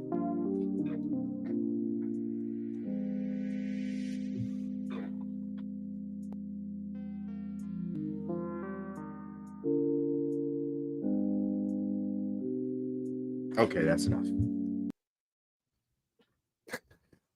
All right, let's read this Jennifer McCabe bullshit, because it's going to get really, really infuriating. In her supplemental memorandum, the defendant argues that the Commonwealth intentionally and recklessly deceived the grand jury by presenting an incomplete extraction of Jennifer McCabe's cell phone as an exhibit before the grand jury. Blah, blah, blah. I already read all this. The defendant has not shown that the Commonwealth improperly withheld this evidence. The grand jury exhibit referred to by the defendant is a Celebrite cell phone extraction report from Jennifer McCabe's cell phone containing the call log, contacts, instant messages, and tags in her cell phone. A more recent Celebrite report obtained during the federal investigation provides the web history of the phone, including the aforementioned Google search at 2:27 a.m. and a search for how long T sick die in sick at 6:23 a.m. and 6:24 a.m. There is no evidence that the more recent report was available to the Commonwealth at the time of the grand jury proceedings. Indeed, based on an examination of the two reports, it appears that the more recent report used an updated version of software, which included web history, data files, and activity sensor data that the previous software did not extract. Because the Commonwealth could not have withheld information it did not have and was not aware existed at the time of the grand jury, the defendant was not established to the Commonwealth withheld exculpatory evidence from the grand jury for the purpose of obtaining the indictment. Okay, so now if you remember Brandy Churchwell's video that she made, she really went over this whole Google search thing. She did a deep dive into it and really got some she did an amazing job. And she she pretty much explained it like that the people that the Commonwealth are explaining this, they're only explaining the very fact that everybody is kind of agreeing on, in the sense that there's a new format. iPhone has a new format, and the reason for this is basically it goes back to the company Apple really wanting to protect the privacy of their customers. They're really big on that, and so they don't want you to be able to extract this kind of data. And so the FBI is always trying to get one step ahead, or at least Apple's trying to stay one step ahead of them. And so they update the software. They update the software where you do these Google searches, but the people, and I know I'm terrible at explaining this, but the people that are testifying or that wrote the report for the Commonwealth, they're basically saying that they don't know if the search took place at 227. They don't know. They can't read the data. So because they understand that this update took place, and even though they may have even designed it, that doesn't mean that they know how to extract the data from before. So, and I hope I'm explaining this accurately. At least this is more or less how I understand it. And so now the new people who, or the like a software engineer, that an independent one who has no skin in the game, Brandy went out and got this person to explain this to them, and drew the very conclusion that search absolutely happened at 2:27 a.m. They can absolutely find that data. You just have to get past this one wall, or blah blah blah. It's definitely more complicated than how I'm explaining it, but it's definitely more complicated than how I'm explaining it, but it is, it makes a lot of sense when she explains it. But you do have to listen to it a couple of times, probably. But the thing is, the point being is that the people that are testifying on the Commonwealth's behalf, they don't know how to extract and read the data. They don't know how to interpret the data. And in the report, at no point are they denying that the search happened at 2:27 a.m. They're just saying that the search happened at 6:24 a.m. Right? So at 6:24 a.m., the search for how long to die in cold happened. That's all they're saying. But they're not, when they have an inconclusive, they don't have a conclusion as to what happened at 2:27 a.m., but they know that it's there. They know it happened. There's something at 2:27 a.m., but they can't read it and say that she searched that. But that's just the people who are prosecuting the case, that or who are testifying for the prosecution. So the prosecution is going to try to sit here and throw a bunch of word salad and confuse the jury with tech talk, but hopefully all it's going to take, really, as long as they can explain the federal findings, as long as the defense can explain the federal findings very well, a lot better than I just did, as long as they can explain that to the jury, and show that what the prosecution was doing is just basically smoke and mirrors, and that they have nothing, but they actually have the proof that she searched this at 2:27 a.m., which I absolutely believe they do, then yeah, that's what it's going to take to sway the jury. But but the thing is I'm convinced, you know what I mean? Why would that show up at 2:27 a.m.? Why not the search for it makes no sense. It just sounds like a bunch of bullshit that Celebrite just doesn't know what they're doing. That Celebrite is not reliable. And that's dangerous when it comes to other cases that rely on Cellebrite data in order to prosecute a guilty person. So right, and then she deleted it. Why did she delete it?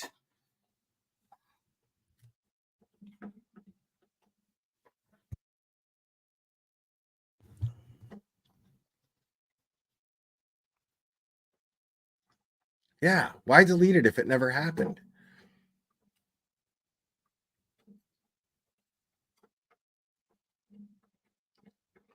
The conclusion between Jennifer McCabe and Kerry Roberts. Finally, the defendant contends that the Commonwealth withheld from the grand jury that prior to the grand jury testimony, Jennifer McCabe and Kerry Roberts wrote a timeline of events that occurred on January 29th, 2022, and they showed that timeline to the state prosecutor. According to the defendant, by not eliciting testimony from these witnesses regarding the timeline, the Commonwealth improperly misled the grand jury into believing that Jennifer McCabe and Kerry Roberts testified to their own independent recollections of events that occurred on January 29th, 2022. Interesting. Let me read that again. Prior to their grand jury testimony, Jennifer McCabe and Kerry Roberts wrote a timeline of events that occurred on January 29th, 2022, and they showed that timeline to the state prosecutor. According to the defendant, by not eliciting testimony from those witnesses regarding the timeline, the Commonwealth improperly misled the grand jury into believing that Jennifer McCabe and Kerry Roberts testified to their own independent recollection of events that occurred on January 29, 2022.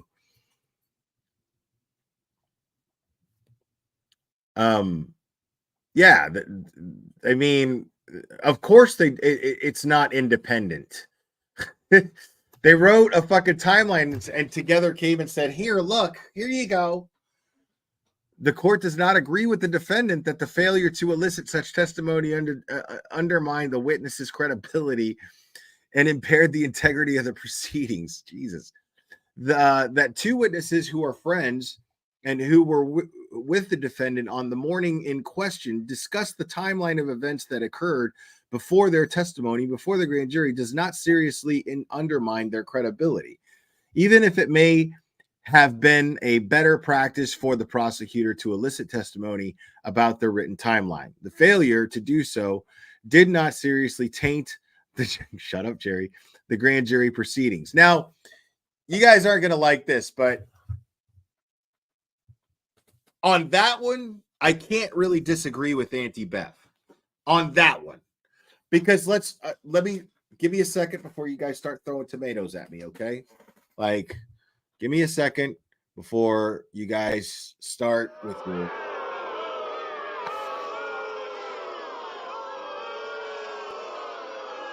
Ooh, you suck. So, all right, stop. That's it. Stop.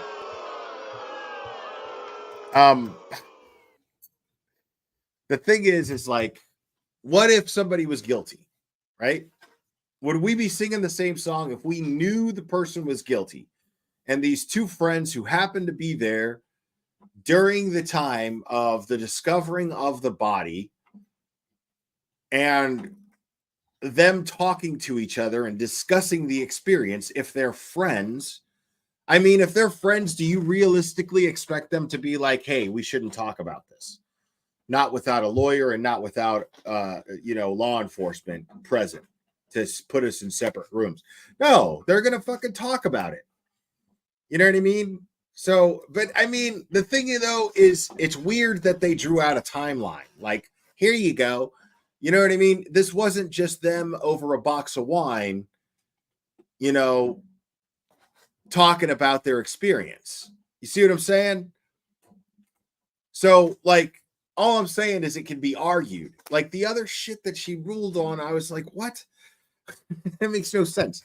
But this one, that's a fair argument. They're friends, and they're discussing, and however they choose to deal with the experience, okay, we're gonna be this way. They ask us minimal questions. Here is the timeline. Here you go. Now, why are you so worried about them asking you minimal questions? You know what I mean? So if you're out and you're trying to like you know, you take it upon yourselves to sit down together over fucking, you know, frappuccinos and make a timeline. I mean, you know, it's kind of weird. We want to be as cooperative as possible. Go get the crayons. You know what I mean? Like to pull like a fucking or sit there and type it up. You know, were they told to do this? Did Proctor tell her to do this when she was talking to him on the phone the morning of?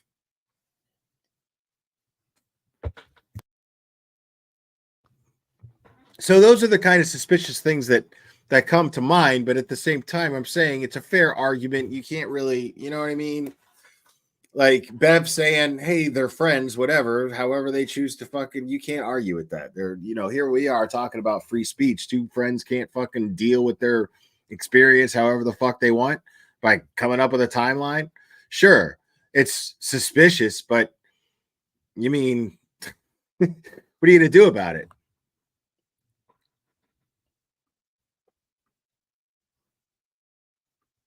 Oh, they're not friends? Okay, well then that is suspicious as fuck if they're not friends.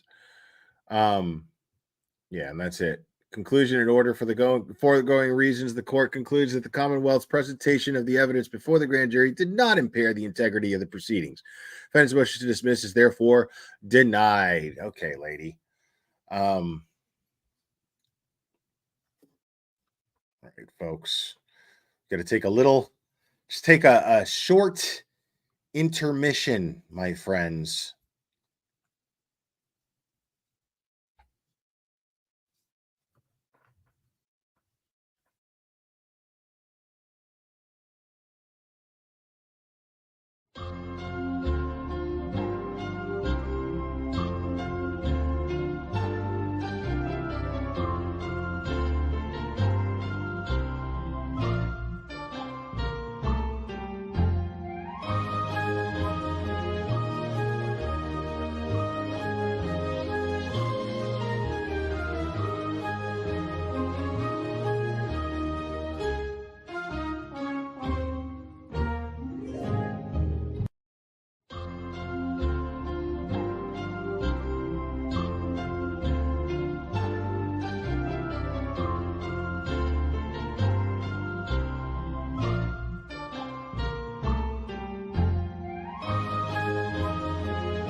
All right. Shut up. Shut up.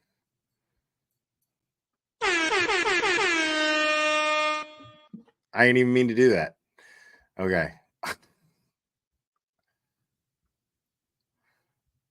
All right. So what I'm going to do, I'm going to pull up the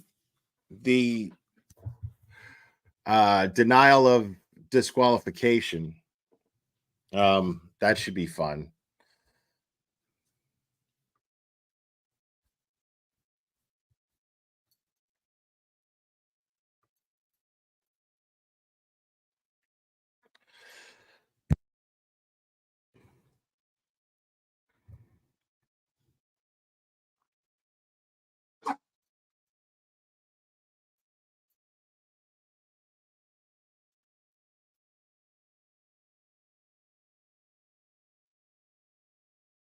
What the hell?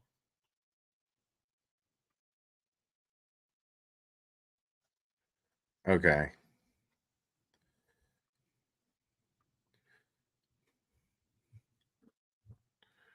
All right. So, memorandum of decision in order on defendant's motion for sanctions and for disqualification of the Norfolk County District Attorney. I mean, you got to admit, it is a bold move on the defense to do that. It's an absolutely bold move. But at the same time, it's fucking called for. You know what I mean? On the morning of January 29th, 2022, Karen Reed's boyfriend, John O'Keefe, was found unresponsive in the snow. Oh my goodness. What? I think we got a super chat. Super chat. I think we got a super chat. Super chat. Super chat. Super chat.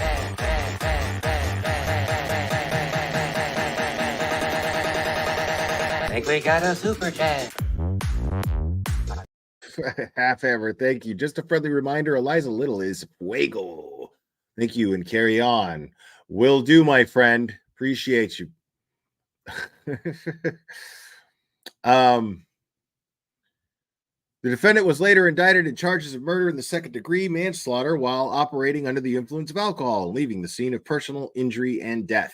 Commonwealth's theory is that the defendant struck O'Keefe with her vehicle outside Albert's residence and left him there.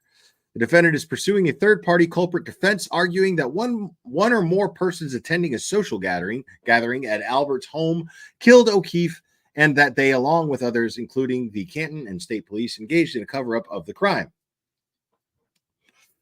And she says that so cavalier, you know? Like, this is going to be interesting because my prediction for this trial is going to be that the jury is going to be of common sense, and the judge is going to make motions that are she's going to make some shady decisions as to what the jury gets to hear and what the jury doesn't get to hear. That is what I am predicting.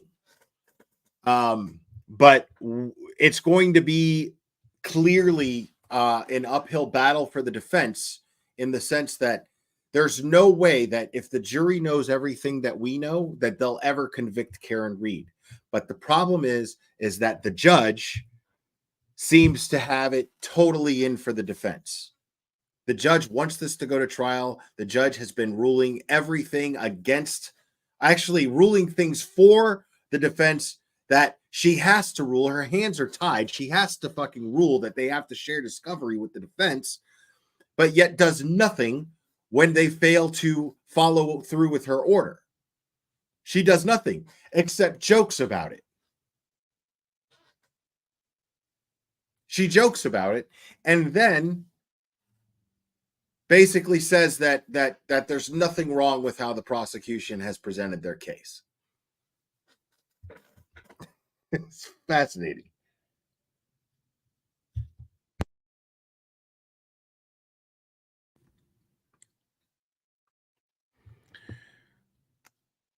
So it goes on to say, claiming alleged prosecutorial misconduct by the Norfolk District Attorney Michael Morrissey and the Norfolk District Attorney's office, the defendant now moves for dismissal of the indictments, or alternatively for disqualification of the Norfolk County District Attorney's office from further investigation or prosecution of this matter.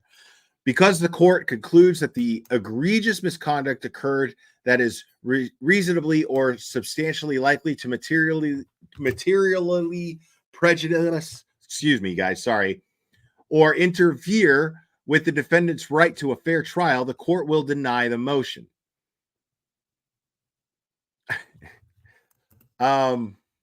Because the court concludes that no egregious misconduct occurred, that is reasonably or substantially likely to materially prejudice or interfere with the defendant's right to a fair trial, the court will deny the motion.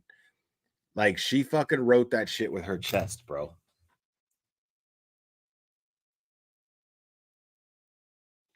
That's crazy. Oh my God. You know what I'm going to do? That's what I'm going to do. That's what I'm going to do. Oh man, I'm going to be in so much trouble. Oh my God. Okay.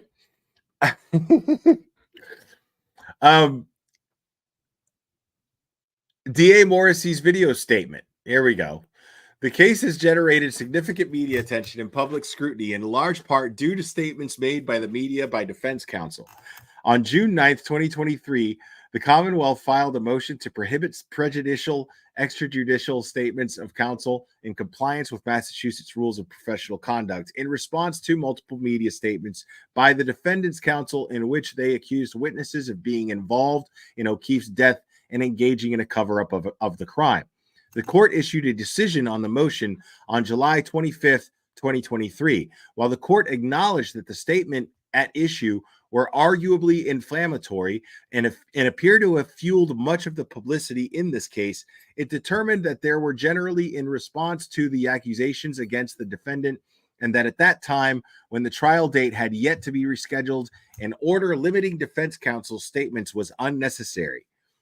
In doing so, the court reminded defense counsel and the Commonwealth of their obligation to adhere to the rules of professional conduct. Wow. But you didn't do anything. On August 23rd, 2023, ABC aired a Nightline news segment in which defense attorney Alan Jackson reiterated the defense's theory of the case, that evidence was planted after the fact that O'Keefe was physically beaten and murdered in Albert House and placed outside, that there was a cover-up of the crime. Now, people, this is what I want you to do. Okay? This is what I want you to do for a second. I want you to really listen to the language in the format of how this is written, because this is written in a sense already. I'm predicting it. I've never read this before in my life. And I'm predicting that this is going to be her basically writing out a justification and an excuse for Michael Morrissey making those statements. Well, they did it first. I know you are, but what am I? Now Judge Bev is jumping on the I know you are, but what am I bandwagon that Michael Morrissey's driving. That's happening right here. It's crazy. I've never seen this shit before in my life, because the thing is she's sitting here making up this justification by saying basically that, well, the defense did this. Alan Jackson went on Nightline, and she's going to name all of these instances where Alan Jackson or David Yannetti publicly spoke, right, in regards to the case. And she's going to say that that is somehow justification. Now, there was no gag order. There was no gag order. Okay? And absolutely, the defense has every right to share their theories. But in the interest of justice, the prosecution does not. Now, legally, can they do it? Probably, maybe. But what he did, he said so himself, was unprecedented. He started the video off by saying that it was unprecedented what he was doing, by explaining everything that's taking place and having this rebuttal to Alan Jackson and David Yannetti's public statements, Turtle Boy's public statements. This is totally unprofessional. It's not something that ever takes place. No district attorney ever does that. No district attorney will state that people are factually innocent of a crime when they have not been investigated. Especially when he is fully aware of the conduct that was applied in the actual investigation into the death of a Boston police officer. This man is fully aware of every move, guaranteed. Fully aware of every move. If he's not calling the shots, he's at least okaying the shots. He's approving the shots. Everything that we see on paper, in data, tells us this. Everything that we see tells us this.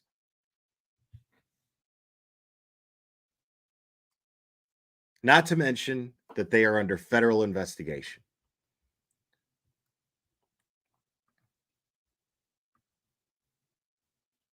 So According to Attorney Jackson, O'Keefe's appearance in the autopsy photographs support his theory. On August 25th, 2023, DA Morrissey issued a public statement about the case. He began by stating the harassment of witnesses in the murder prosecution of Karen Reed is absolutely baseless. See Commonwealth's exhibits in support of its opposition, blah, blah, blah. After discussing the evidence, DA Morrissey continued. Jennifer McCabe, Matthew McCabe, Brian Albert, these people were not part of a conspiracy and certainly did not commit murder or any crime that night. They have been forthcoming with authorities, provided statements, and have not engaged in any cover-up. They are not suspects in any crime. They are merely witnesses in a case. To have them accused of murder is outrageous. To have them harassed and intimidated based on false narratives and accusations is wrong. They are witnesses doing what our justice system asks of them. Conspiracy theories are not evidence. The idea that multiple police departments, EMTs, fire personnel, the medical examiner, and the prosecuting agency are joined in or taken in by a vast conspiracy should be seen for what it is, completely contrary to the evidence and a desperate attempt to reassign guilt.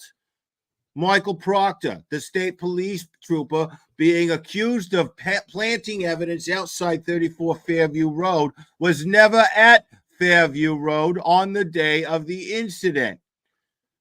Proctor and his state police partner traveled together the entire day while other officers were processing 34 Fairview. Trooper Proctor was not there and did not plant evidence at 34 Fairview Road. In addition to having no opportunity to plant evidence, as has been suggested, Trooper Proctor would have no motive to do so. Trooper Proctor had no close personal relationship with any of the parties involved in the investigation, had no conflict, and had no reason to step out of the investigation. Even suggestion to the contrary is a lie. This should all be seen for what it is and not used as pretext to attack and harass others. About 3 weeks after this statement, the court scheduled the trial date for March 12th, 2024. I forgot that he says, it has to stop. Okay, that's it. The defendant argues that DA Morrissey's statement violates the Massachusetts rule of professional conduct pertaining to trial publicity and the special responsibilities of a prosecutor, Rule 3. So they point out rules, dude. I mean, there's rules for a prosecutor to follow. There are rules for a prosecutor to follow. They broke them. Bev cites them right here on the document, and yet motion denied. Fascinating. Professional conduct pertaining to trial. Wow. A lawyer who is participating or has participated in the investigation or litigation of a matter shall not make an extrajudicial statement that the lawyer knows or responsibly should know will be disseminated by means of public communication and will have a substantial likelihood of materially prejudicing the adjudicative proceedings in that matter. Notwithstanding a paragraph, a lawyer may make a statement that a reasonable lawyer would believe is required to protect a client from the substantial undue prejudicial effect of recent publicity not initiated by the lawyer or the lawyer's client. A statement made pursuant to this paragraph shall be limited to such information as is necessary to mitigate the recent adverse publicity. Okay.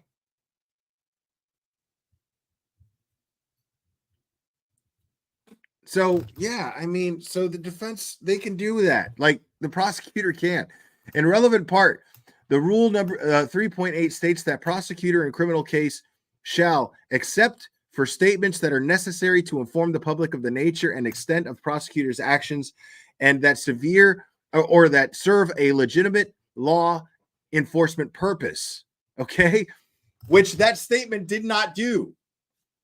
Refrain from making extrajudicial comments that have a substantial likelihood of heightening public condemnation of the accused, and from making an extrajudicial statement from the prosecutor would be prohibited from making under Rule 3.6 or this rule. Right there, the rule is there. That is exactly, that video was 100% a violation of that rule. I'm going to read that rule one more time for you guys.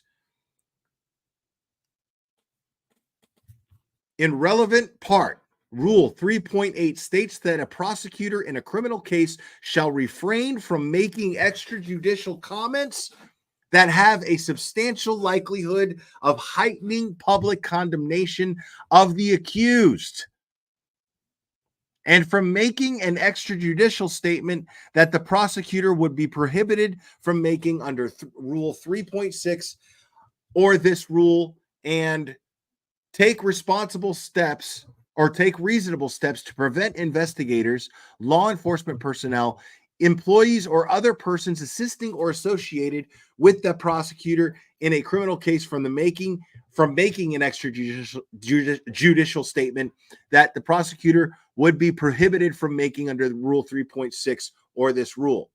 Like, it's right there. Judge Bev, in the motion to deny, in the document denying the motion, states the rule that he blatantly shattered. Michael Morrissey, with that video, did a cuck church video. He did exactly what Ryan Upchurch is being fucking sued for.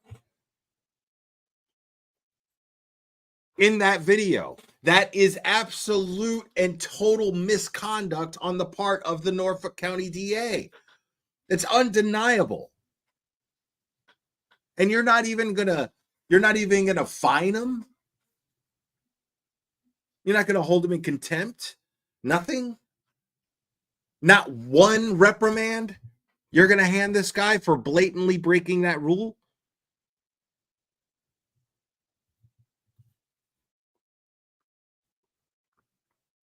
While DA Morrissey's statement, when viewed as a whole, appears intended to both rebuke defense counsel's accusations in the Nightline interview, using evidence from the investigation, and to prevent further witness harassment, some of the comments are clearly inconsistent with the rules of professional conduct.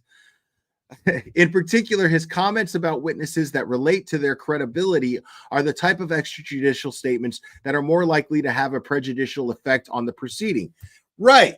Okay, so you're acknowledging that that's exactly what he fucking did. Okay. Additionally, DA Morrissey's statements characterizing the defense theory as a desperate attempt to reassign guilt and as a lie also runs the risk of heightening the public condemnation of the defendant. Of course it does. The contentions of the defendant in this regard are non-trivial. However, the court finds dismissal of the indictments is not warranted, absent egregious misconduct or at least a serious threat of prejudice. The remedy of dismissal infringes too severely on the public interest in bringing guilty persons to justice. What? So basically you're saying guilty until proven innocent, right? Because that law that you're citing here, Judge Bev, Commonwealth versus Rosa, 491 Massachusetts 369 373 2023. I mean, just last year, and it's the Commonwealth of Massachusetts. So, yeah, I got to say, Bev, I'm not real shocked that there was an unlawful decision that took place in another case that, of course, you're citing. What the fuck did these people do in order to find the laws and the decisions to cite? I mean, did they go and Google who's dirty in Massachusetts and then find shit that they fucking used to do shady shit in court? Is that what happened? Because, I mean, He clearly broke that rule of misconduct.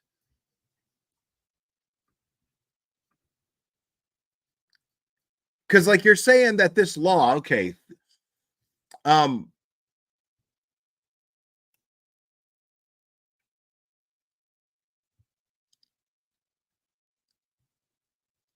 absent egregious misconduct or at least a serious threat of prejudice, absent of I guess she forgot to put absent of egregious misconduct or at least a serious threat of prejudice, the remedy of dismissal infringes too severely on the public interest in bringing guilty persons to justice. So your incompetent ass gets to determine whether or not that severely infringes the chances of a guilty person going free.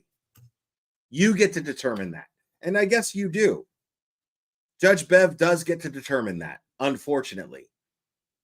But she's basically just saying, hey, I'm deciding whether or not that could be prejudicial and could sway the public opinion of this woman. This woman who by law, in the eyes of the law, is innocent until proven guilty. But I'm deciding whether or not the public can determine her innocent until proven guilty. And it's dangerous to do that because she might be guilty. That's the logic there. I'm going to try to get through that thought one more time because I'm trying to understand it too. So basically, someone who, under the eyes of the law, is already innocent until proven guilty, you are going to allow a prosecutor to manipulate that public view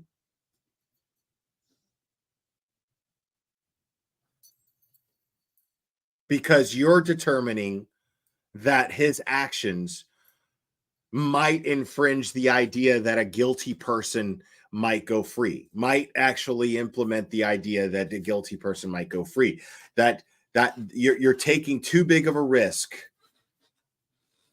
by awarding Karen Reed her American rights to a fair trial. You're infringing on her right to a fair trial and justifying it because she might be guilty. Because that's what this boils down to. Let's just be honest. This is Beverly Cannoni infringing on Karen Reed's right to a fair trial because she gets to weigh whether or not the district attorney making a public statement and clearly influencing the public's view of her in a negative light, that is not that you know, if I sanction him for that, then that might sway the public's opinion of her. That might actually let an innocent person go free. But in her mind, it might let a guilty person go free. But a guilty person, nonetheless, who somehow is already guilty, but in the eyes of the law is innocent until proven guilty. But you're justifying this because a guilty person might go free. But she's innocent until proven guilty. Your hands are tied. How can you justify that? That right there is another bullshit law. I don't care what you say. I don't need a fucking law degree to read that, and I don't even really know exactly what the circumstances of that case were. I guess I'd have to read the court documents of that case that she's citing, but she's using it as a reference.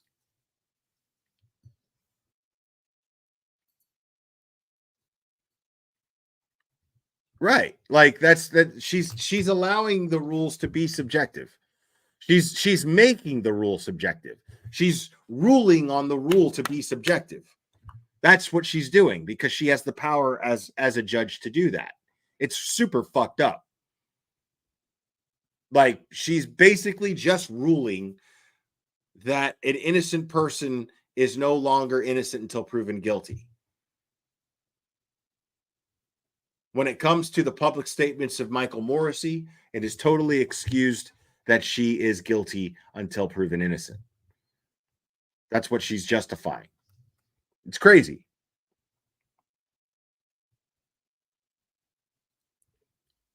Through certain comments by D.A. Morrissey, though certain comments by D.A. Morrissey cross the line of permissible extrajudicial statements by a prosecutor, they are not egregious misconduct that is reasonably or substantially likely to materially prejudice or interfere with a fair trial. What do you mean? That very sentence contradicts itself.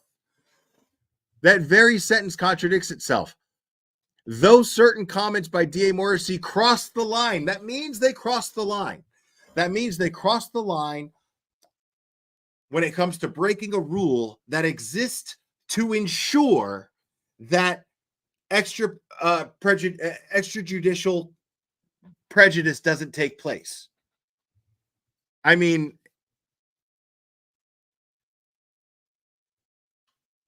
extrajudicial statements. Dude, look, she says, though certain comments by D.A. Morrissey cross the line of permissible extrajudicial statements, that means that he broke the rule that exists in order to ensure that he does not publicly prejudice the victim or sorry, the defendant. Oh, thank you, Diane. I appreciate you. I just got the notification for the Venmo. Appreciate you. So that's crazy to me. Like, think about that shit. She's just pulling some shit because she can. Like, you're absolutely contradicting yourself in that very same sentence. You're saying that he crossed the line. He broke the rule designed to protect this woman's rights, designed to protect her image as innocent until proven guilty, and he crossed the line and broke that rule. And now you're saying that he didn't do that. Why? Because there are people that believe she's innocent because of the investigation that was conducted. There are many people who think she's guilty too. The thing is, Judge Bev, is in a perfect world, the whole world would look at her as innocent, but until the jury goes to deliberate in a trial. Until that happens, in a perfect world, the way our justice system is designed, we are all supposed to look at Karen Read as absolutely innocent. Every single one of us are supposed to look at Karen Read as though she is innocent until a jury deliberates and all the facts are in.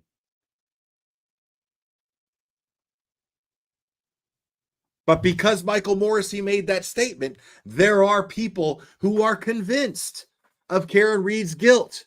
You cannot deny that.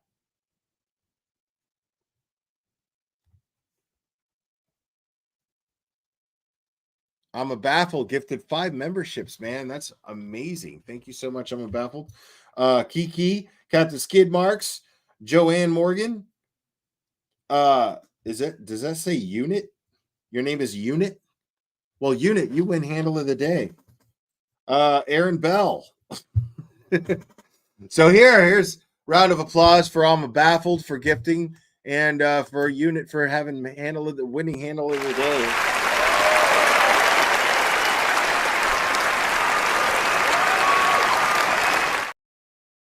Thank you, I'm a Baffled.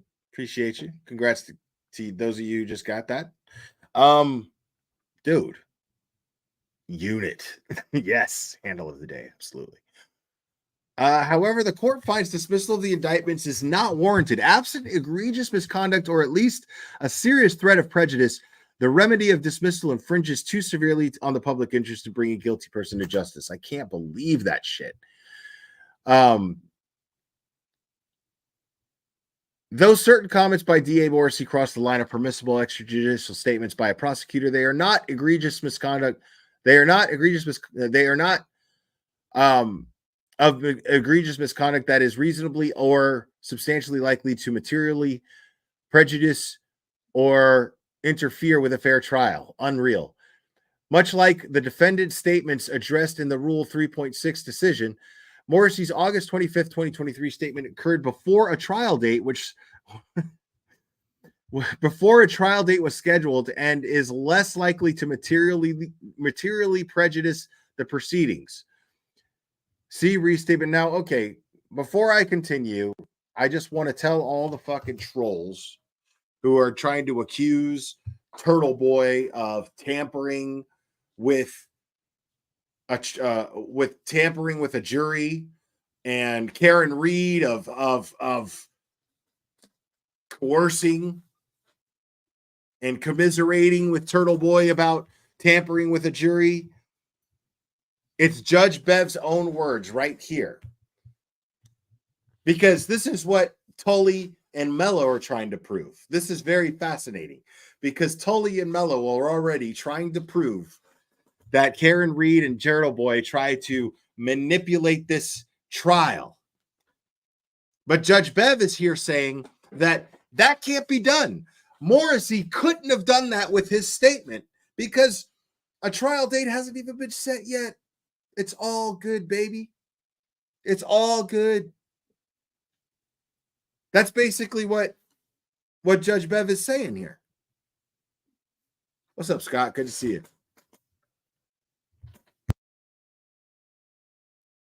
Sorry, I was muted. Think about that shit. Like, here they are. Here's the Norfolk County DA's office trying to prosecute Turtle Boy and Karen Reed for colluding and tampering with the trial in some way. And her excuse for this is Judge Bev's excuse for Michael Morrissey here is that trial date hasn't even been set yet. How could he possibly do that? No harm done. It's all good, right? I mean, if I'm Bradel, now, of course, thank goodness Bradel wouldn't listen to me. But if I'm Bradel, I'm taking that shit. I'm taking this denial to the judge residing over Turtle Boy's case and going, well, it's right here.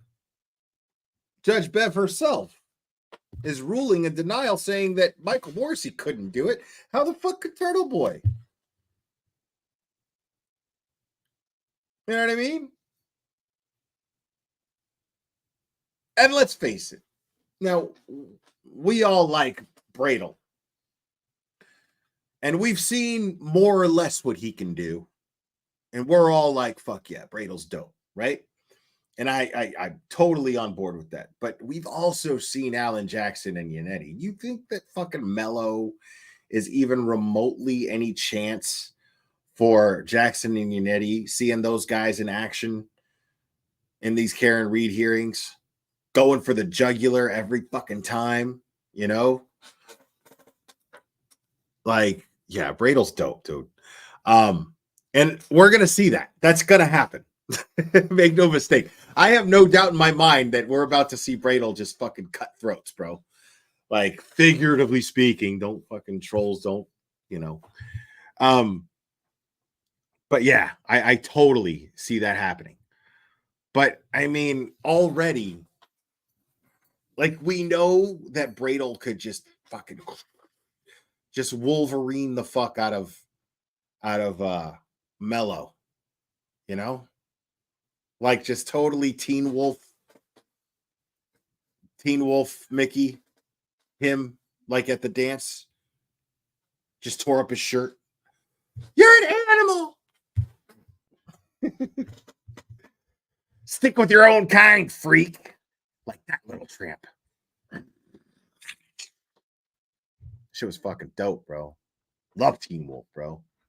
Love Teen Wolf.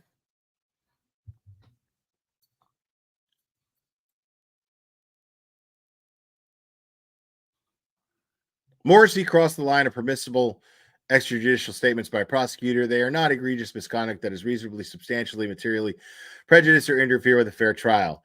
Much like defendant statements addressed in Rule 3.6 decision, Morrissey's August 25th statement occurred before trial date was scheduled and less likely to materially prejudice the proceedings. See restatement third of the law governing lawyers. Blah, blah, blah, blah, blah, blah, blah, blah, blah. Yeah. Statement made long before a jury is to be selected. Okay, so here it says a statement made long before a jury is to be selected presents less risk than the same statement made in the heat of intense media publicity about an imminent or ongoing proceeding. I love it. Exactly. Like, as I'm reading this, I'm telling you, I'm like, this is all Bradel needs. I mean, of course, I'm sure he needs more. I'm just like my dumbass who's never went to law school or anything like that is sitting here going, that's all Bradel's going to need. You've got Judge Bev herself sitting there going, I mean, how could a fucking jury be fucked with long before a jury is even selected? You got her citing decisions that state this. You know what I mean?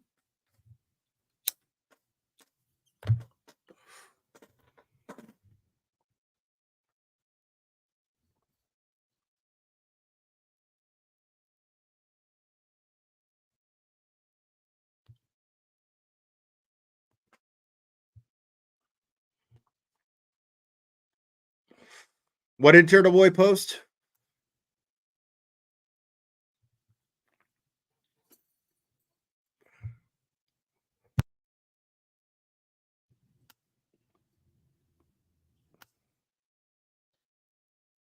Okay. I'm going to keep reading. Oh, the email from Bradel to Mello. Oh, I need to go over that. I still haven't read that. I don't even know what it says. Ooh, I need to get that. Cherry, can you grab that for me? That would be fantastic.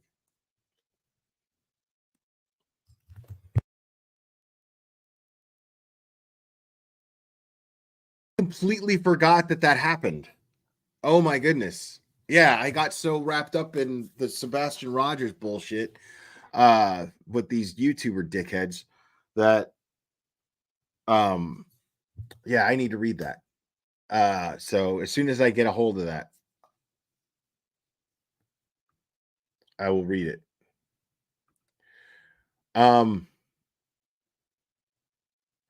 While DA Morrissey has responsibilities as a prosecutor that defense counsel does not bear, the court can mitigate any potential prejudice of his comments through jury voir dire.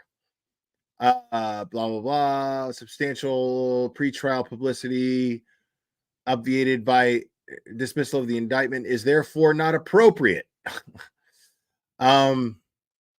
And dismissal of criminal charges is a remedy of last resort.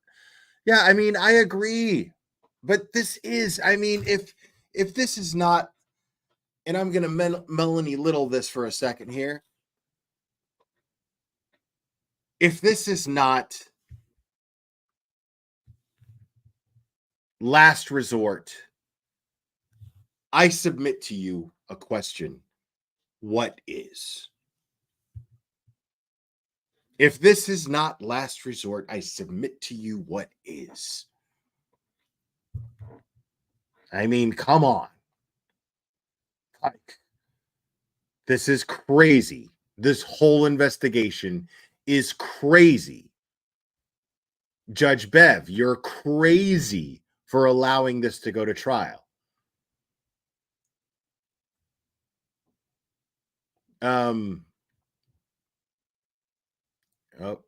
It is appropriate where an attorney's continued participation of counsel taints the legal system or the trial of the cause before it.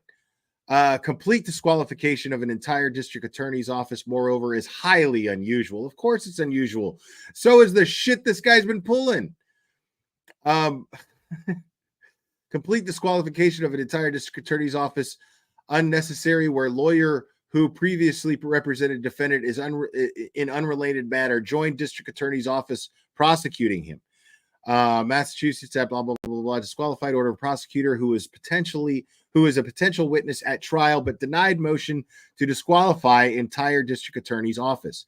Contrary to the defendant's assertions, nothing before the court suggests that the NDAO, the Norfolk County District Attorney's Office, has any interest in the outcome of the prosecution other than the interest of justice, or that the office cannot participate in a fair trial. While DA Morrissey's statement undoubtedly reflected poor judgment, there is no apparent conflict within the Norfolk County District Attorney's Office such that its continued participation in this case would taint the legal system or the trial.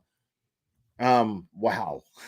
And then look, she's got a whole section on the disclosure of the federal investigation. Like, she's even acknowledging the fact that there's a federal investigation, that they're being federally investigated. Like, it's crazy to me that she's sitting here saying this shit. In November 2022, the United States Attorney's Office began an investigation into the death of John O'Keefe and prosecution of the defendant.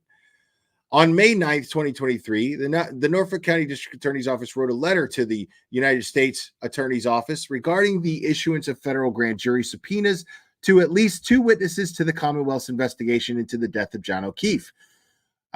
This letter stated that the District Attorney's Office had a constitutional duty to provide the defendant with exculpatory evidence that they never shared. I find it really interesting, folks.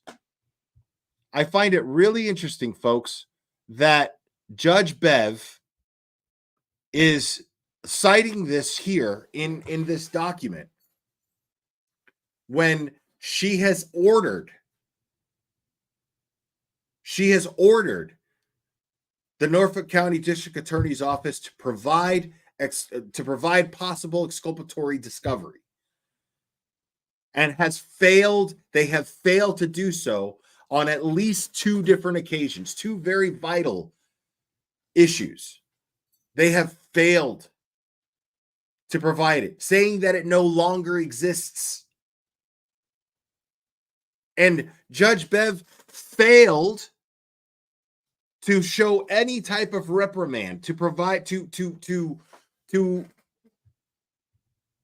inflict any type of reprimand on at least Prosecutor Lally,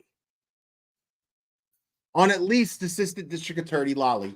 She failed to even enforce her decisions. And yet here is reading the bullshit lie coming from, it's a letter from Michael Morrissey's office to them saying, we have to provide exculpatory evidence. And yet they were in the process of excluding evidence from discovery or sharing discovery with the defense that could be exculpatory. They were in the process of this. They were in the process of making the defense wait for this evidence, and then eventually getting an order from Judge Bev, who's putting this in her very motion here.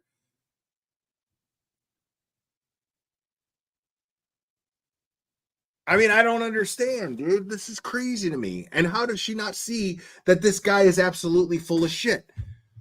That is clear evidence right there, based on her own decisions and her own experience with Michael Morrissey, with her own experience with the Norfolk County DA's office. Based on that,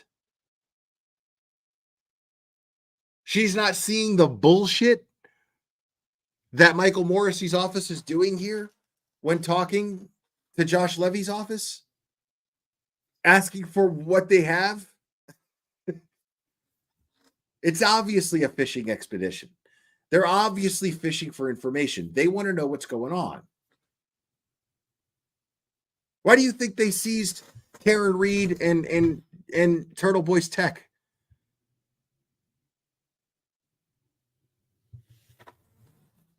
Even Plevin will tell you that it was Jackson and Yannetti that approached Josh Levy, that reported this behavior. There was all kinds of misconduct happening, and they were the victims of it. They were the brunt of it. The misconduct was taking place. They were filing motions. They were not. The motions were being ordered, and the prosecution was not following through, and the judge was doing nothing about it.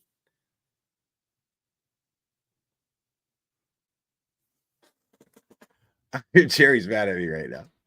Jerry's really mad at me right now. Okay. Yeah, I'm going to read all of this. I hope they're in order. All right. Thank you, Cherry. I appreciate it. Yeah, this is so crazy to me. How does she not know? I mean, she's writing it in her own denial of disqualifying this guy, and she's putting in writing that she's aware of his misconduct, that she's aware of how shady he is. This is insane.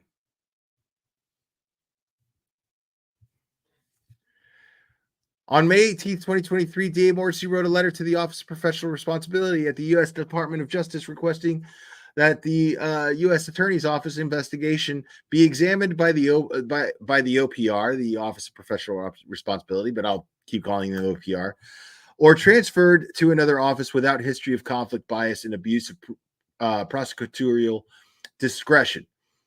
The letter stated that the NDAO learned of the federal investigation approximately 3 weeks ago when multiple state witnesses were contacted by the FBI. I almost said contacted, and received subpoenas to appear before federal grand jury. Morrissey further wrote that the NDAO had communicated with the USAO and that it was trying to comply with its discovery obligations to the defendant, but that the USAO had offered the opinion that you can't turn over the information that you don't have. Right. Okay.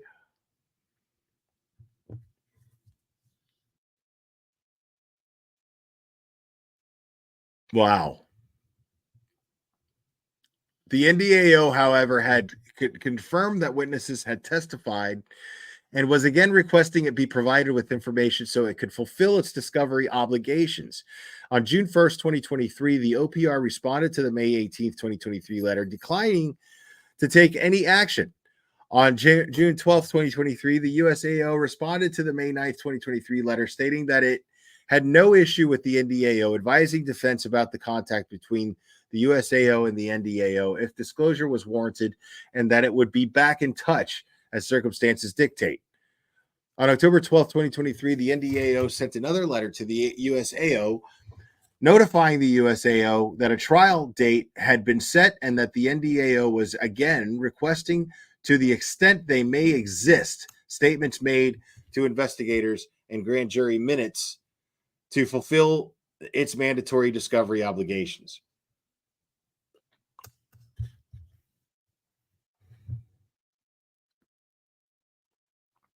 I mean, dude, this just goes on and on and on, man. Like, I'm going to the conduct. I'm going to leave it on, what am I, page 10? That should be easy to remember. Conduct of counsel and extrajudicial statements. That's what I'll start reading next time. So I'm just going to leave this for now, but I'm not ending the stream yet. Still got a few more minutes. I'm just going to end this for like this segment for now. And then we're going to go over Bradle's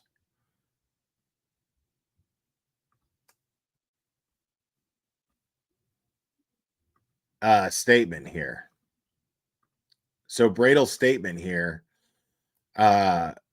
Attorney Mello, it has come to my attention that the Karen Reed defense team is in possession of grand jury minutes from our matters that you have still yet to provide to me as counsel in the case of record.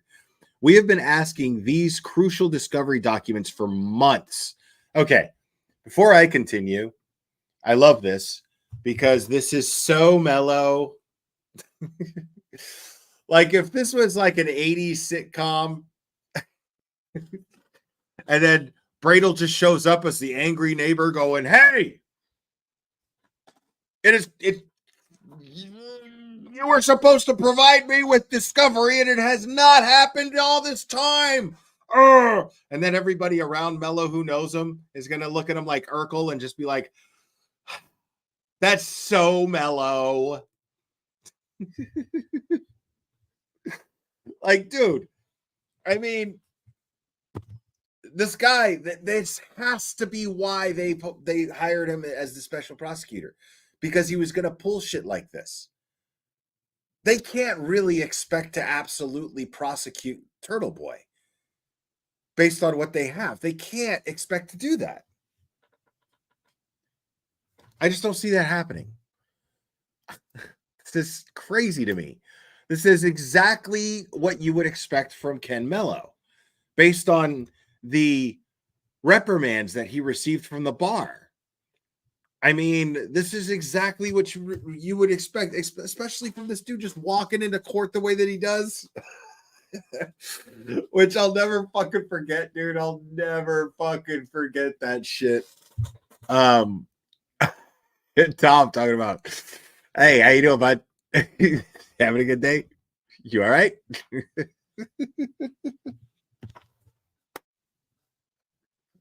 That shit was so fucking funny. That shit was so funny.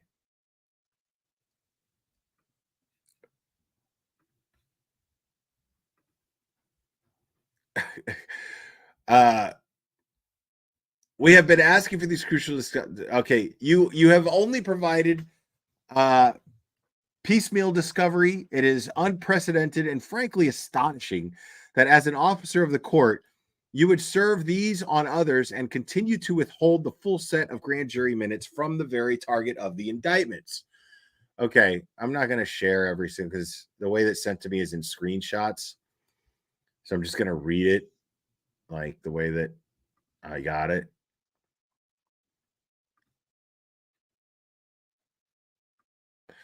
All the more so when we recall that in extracting my mid-February assent to your request to continue the pre-trial, you agreed that you would get me the discovery as soon as possible. You make promises and discard them like yesterday's trash. Wow. Finally, you have ignored several emails to this effect. You've also ignored my recently filed motion to compel discovery. This is exactly what he got reprimanded for. Your co-counsel on the matters, Mr. Novak, can fill in to the extent you have other issues. It takes about 3 minutes to send an email and attach the relevant documents. Why this has not occurred is a mystery. Actually, that is giving you too much of the benefit of the doubt. Kind of like me giving Bev too much of the benefit of the doubt that she's a drunk. We both know exactly why you are withholding these particular items. Oh my God, bro. Like Bradle just straight up was like, dude, why this has not occurred to you? Okay, I got to read that again. Your co-counsel in the matters, Mr. Novak, can fill in to the extent you have other issues. It takes about 3 minutes to send an email and attach the relevant documents. Why this has not occurred is a mystery. Actually, that is giving you too much of the benefit of the doubt, you shady fuck. We both know exactly why you are withholding these particular items. I mean, I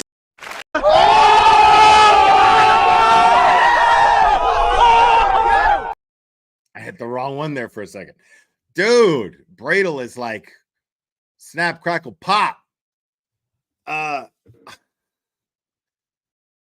find it extremely inappropriate that you're in possession of this discovery and have provided it to another defense team while intentionally neglecting to provide it to the individual that you've gone out of your way to prosecute on these unprecedented charges that make a mockery of the First Amendment. Wow.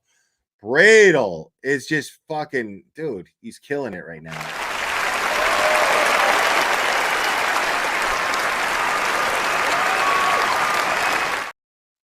I mean, dude. This guy is unfucking believable. We have been asking wow, we have been asking these crucial oh, my bad. Wrong one. Hold on. You also failed to provide the contents of my client's cell phones, which you were also refusing to provide on spacious grounds. Regardless of your position on giving his actual phones back, there's no question that you owe us the contents of those items as mandatory discovery. I am asking you to provide these items today, or I will take further action next week. It would be appreciated if we can conduct this balance of prosecution in a normal, professional manner. Wow. Timothy J. Brettle, Esquire, Law Office of Timothy J. Brettle. Wow, I love it, dude. Dude. Yo. Bradle, dude. I mean, Mello, just stop. Get the fuck out! I mean, you're done, son. No offense, but you are a stupid asshole. You're done, son. That's about it for you. I don't see how Mello thinks that what he's trying to do. What is he trying to do here? Because Bradle's calling him out. Bradle's like, dude, we both know why you're pulling this shit, you dirty motherfucker. You dirty, disgusting, fucking slimy, fucking bottom feeding filth. That's exactly what Bradle or what Mello is, dude. That's exactly what Mello is. I mean, we can't even sugarcoat that shit anymore. We can't even sit here and pretend and act like, you know what I mean? Like we're not the type of people to call somebody a motherfucker. You know what I mean? The time for that is long gone. Like Ken Mello is easily a motherfucker, man. Just a slimy, dirty, dirtbag piece of shit that was hired by the Commonwealth to be a slimy scumbag sewer crawling piece of shit because he's expendable. The guy's got no fucking career. You can't even find the guy online because he's a fucking ghost.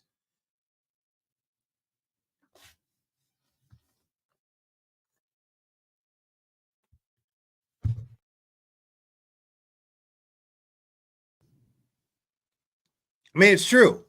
Let's just cut through the bullshit here. Like you look at what Mello did. Like you take everything in hindsight up to this point. And now that we know that he's doing exactly the same shit that he got reprimanded for, all that tells us is that he was hired to do the shit that he got reprimanded for. Let's just be fucking honest here. He was hired to do the shit that he was reprimanded for. He was hired to be dirty. Blow off emails, drag the shit out. Let's just be honest. And Bradle's calling him out. Bradle's, you know what I'm saying? Like, this is why I like Bradle, man, because there's a lot of lawyers out there that would just sit there and take that shit. You know what I mean? They'll just sit there and be like, hey, you know what? Fuck that. That's more money in my pocket, man. The longer this drags out, you know, fuck it. Fuck that guy. You know, and then they end up giving their client the double talk. But I mean, for this dude to make this public, this email and make it very public, like, all right, I want the world to know that this is what I fucking think of you, dude. That's exactly what Bradle just did. Not only do I want the judge to know when the time comes, but I want the world to know that this is the kind of shitbag that you are. This is the kind of shitbag that Michael Morrissey is. Because what we're seeing here is a pattern. Two different prosecutors working for the same DA's office, failing to share discovery under trumped up charges. under a case that is brought upon by trumped up bullshit charges. Let's just be honest at what we're looking at here. Both Karen Reed and Turtle Boy have been absolutely fucking railroaded in this whole ordeal. Absolutely railroaded.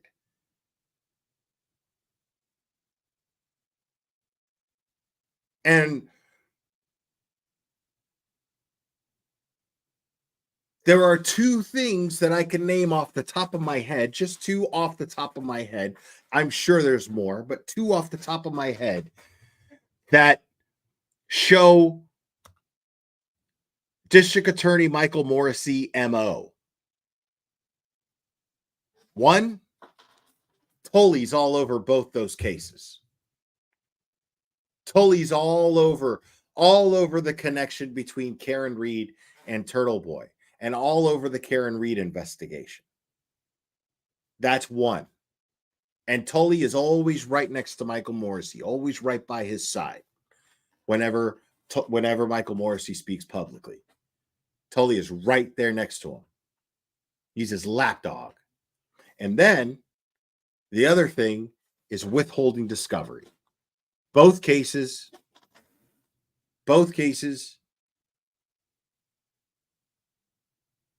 prosecution withholding discovery from the defense, and the defense and the judges basically not doing shit about it. Now, we have yet to see what happens here.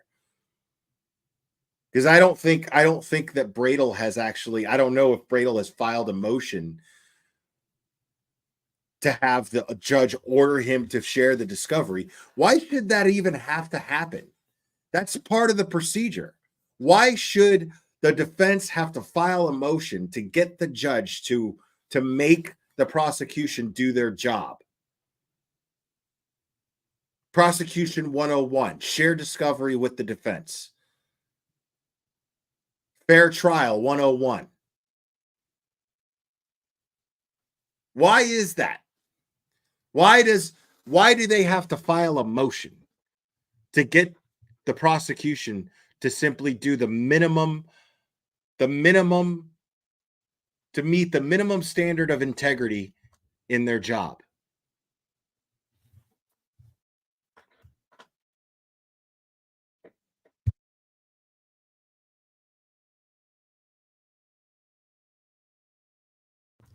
And Mello's been a prosecutor or a lawyer. Mello's been a lawyer for what, 40 years? This guy isn't doing this shit deliberately. Get the fuck out of my face. Mello is absolutely doing this shit deliberately. He's just not some fucking magoo walking around all, oh, what's going on? He looks like it. You look at the guy's face and it just screams stupid. But he's just one of those guys that you just look at his fucking face and you think he's stupid, but he knows what he's doing. All his stupid fucking face does is sell the stupid act better. That's what it does. It makes his face sell the stupid act a lot better. That's all his face does. But make no mistake, this he knows what he's doing by failing to share discovery with the defense. That's coming from Michael Morrissey. Like, does Michael Morrissey think that we're not going to see through that particular strategy, that pathetic excuse for a strategy of hiring a special prosecutor so that he's not implicated in anything that takes place in regards to Turtle Boy? So that Michael Morrissey can fucking keep his hands clean of the cheating Turtle Boy out of justice? Does he think that we're all stupid and we can't see through this? I mean, it's clearly obvious.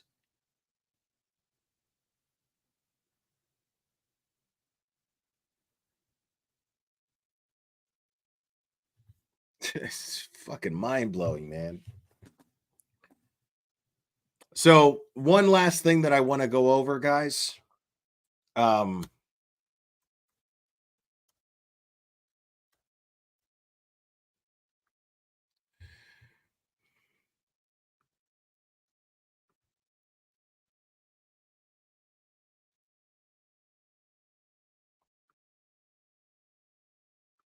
all right. So I shared this on Twitter.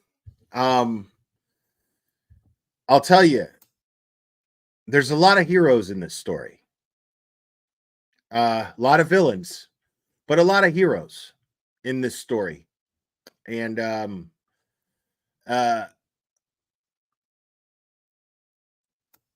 resistance to silence is definitely one of those heroes. They're like the Justice League, bro. Them and Rita, they're like the Justice League. These are the people taking care of the shit in the town. And Monday, day after tomorrow, April 1st, and this is not an April Fool's joke, I promise.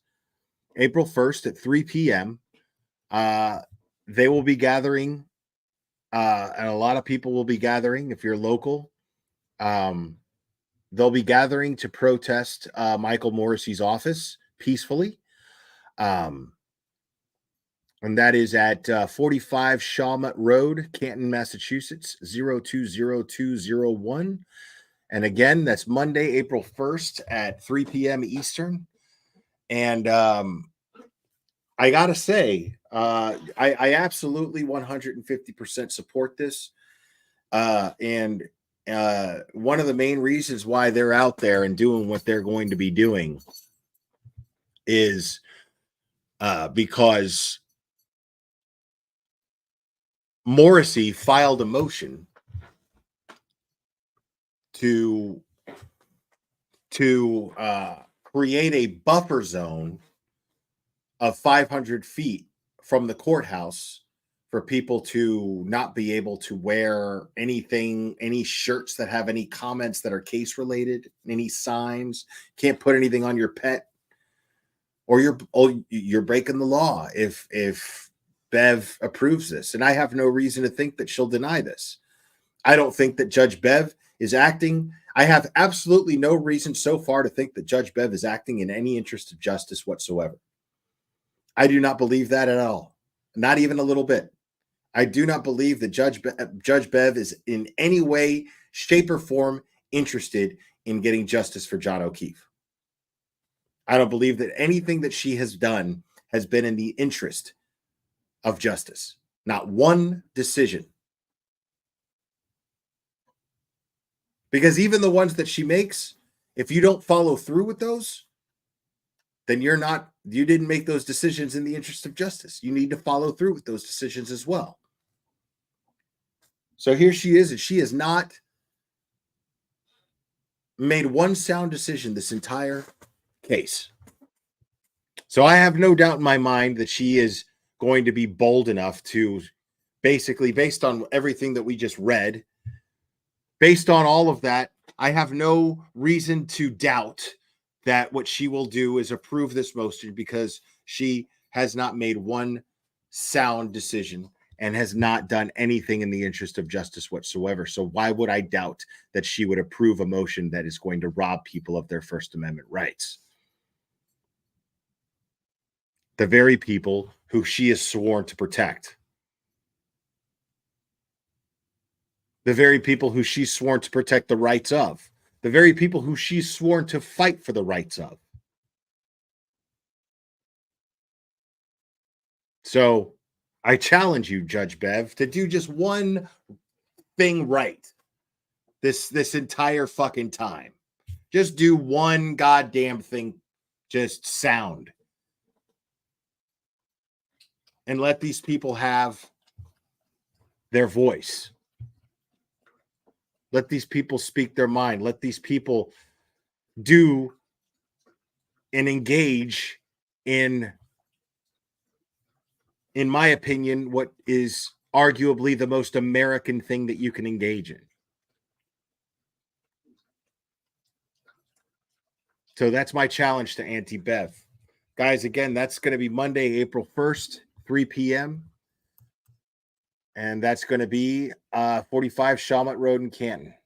Guys, I'm going to wrap this up. You guys are fantastic. I appreciate all you guys. I love you guys very much. And we will do this again very soon, my friends.